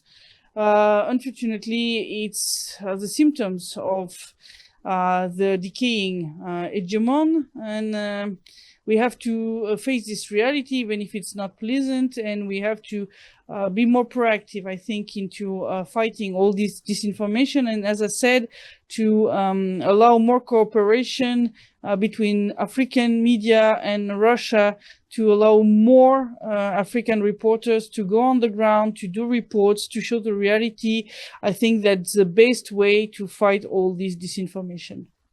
Absolutely, the best way to fight disinformation and to position the African continent, because weaponizing Russia is indirectly weaponizing the African continent and putting it under pressure as far as shaping narratives is concerned. So it is imperative for both actors or stakeholders, be it government, civil society, the private sector, and particularly the media, which is a tool that is being used in this particular fragile moment in the world at large, to be able to ascertain the veracity of such a report with more caution and ensure that it suits the agenda of the African continent. On this note, we want to appreciate the panel of experts we had today for their clarification on the lapses of such a report, and also elucidating and widening the horizon of understanding that war actually is a political or geopolitical tool that is often used to attain an objective, and objective that can be largely diplomatic, economic, political, geopolitically, and you can name the rest. So on this note, we want to say thank you to you, ladies and gentlemen, appreciating also the technical crew for ensuring that the program was a success. As we continue on this table of Global Insight to ensure expert analysis, exchange of ideas, and of course, how we can bring rhetorics into practical dynamics that will suit the present world of shifting alliances, of new alliances. Until then, we'll say goodbye and stay tuned for more programs on the Pan-African Media. Bye-bye.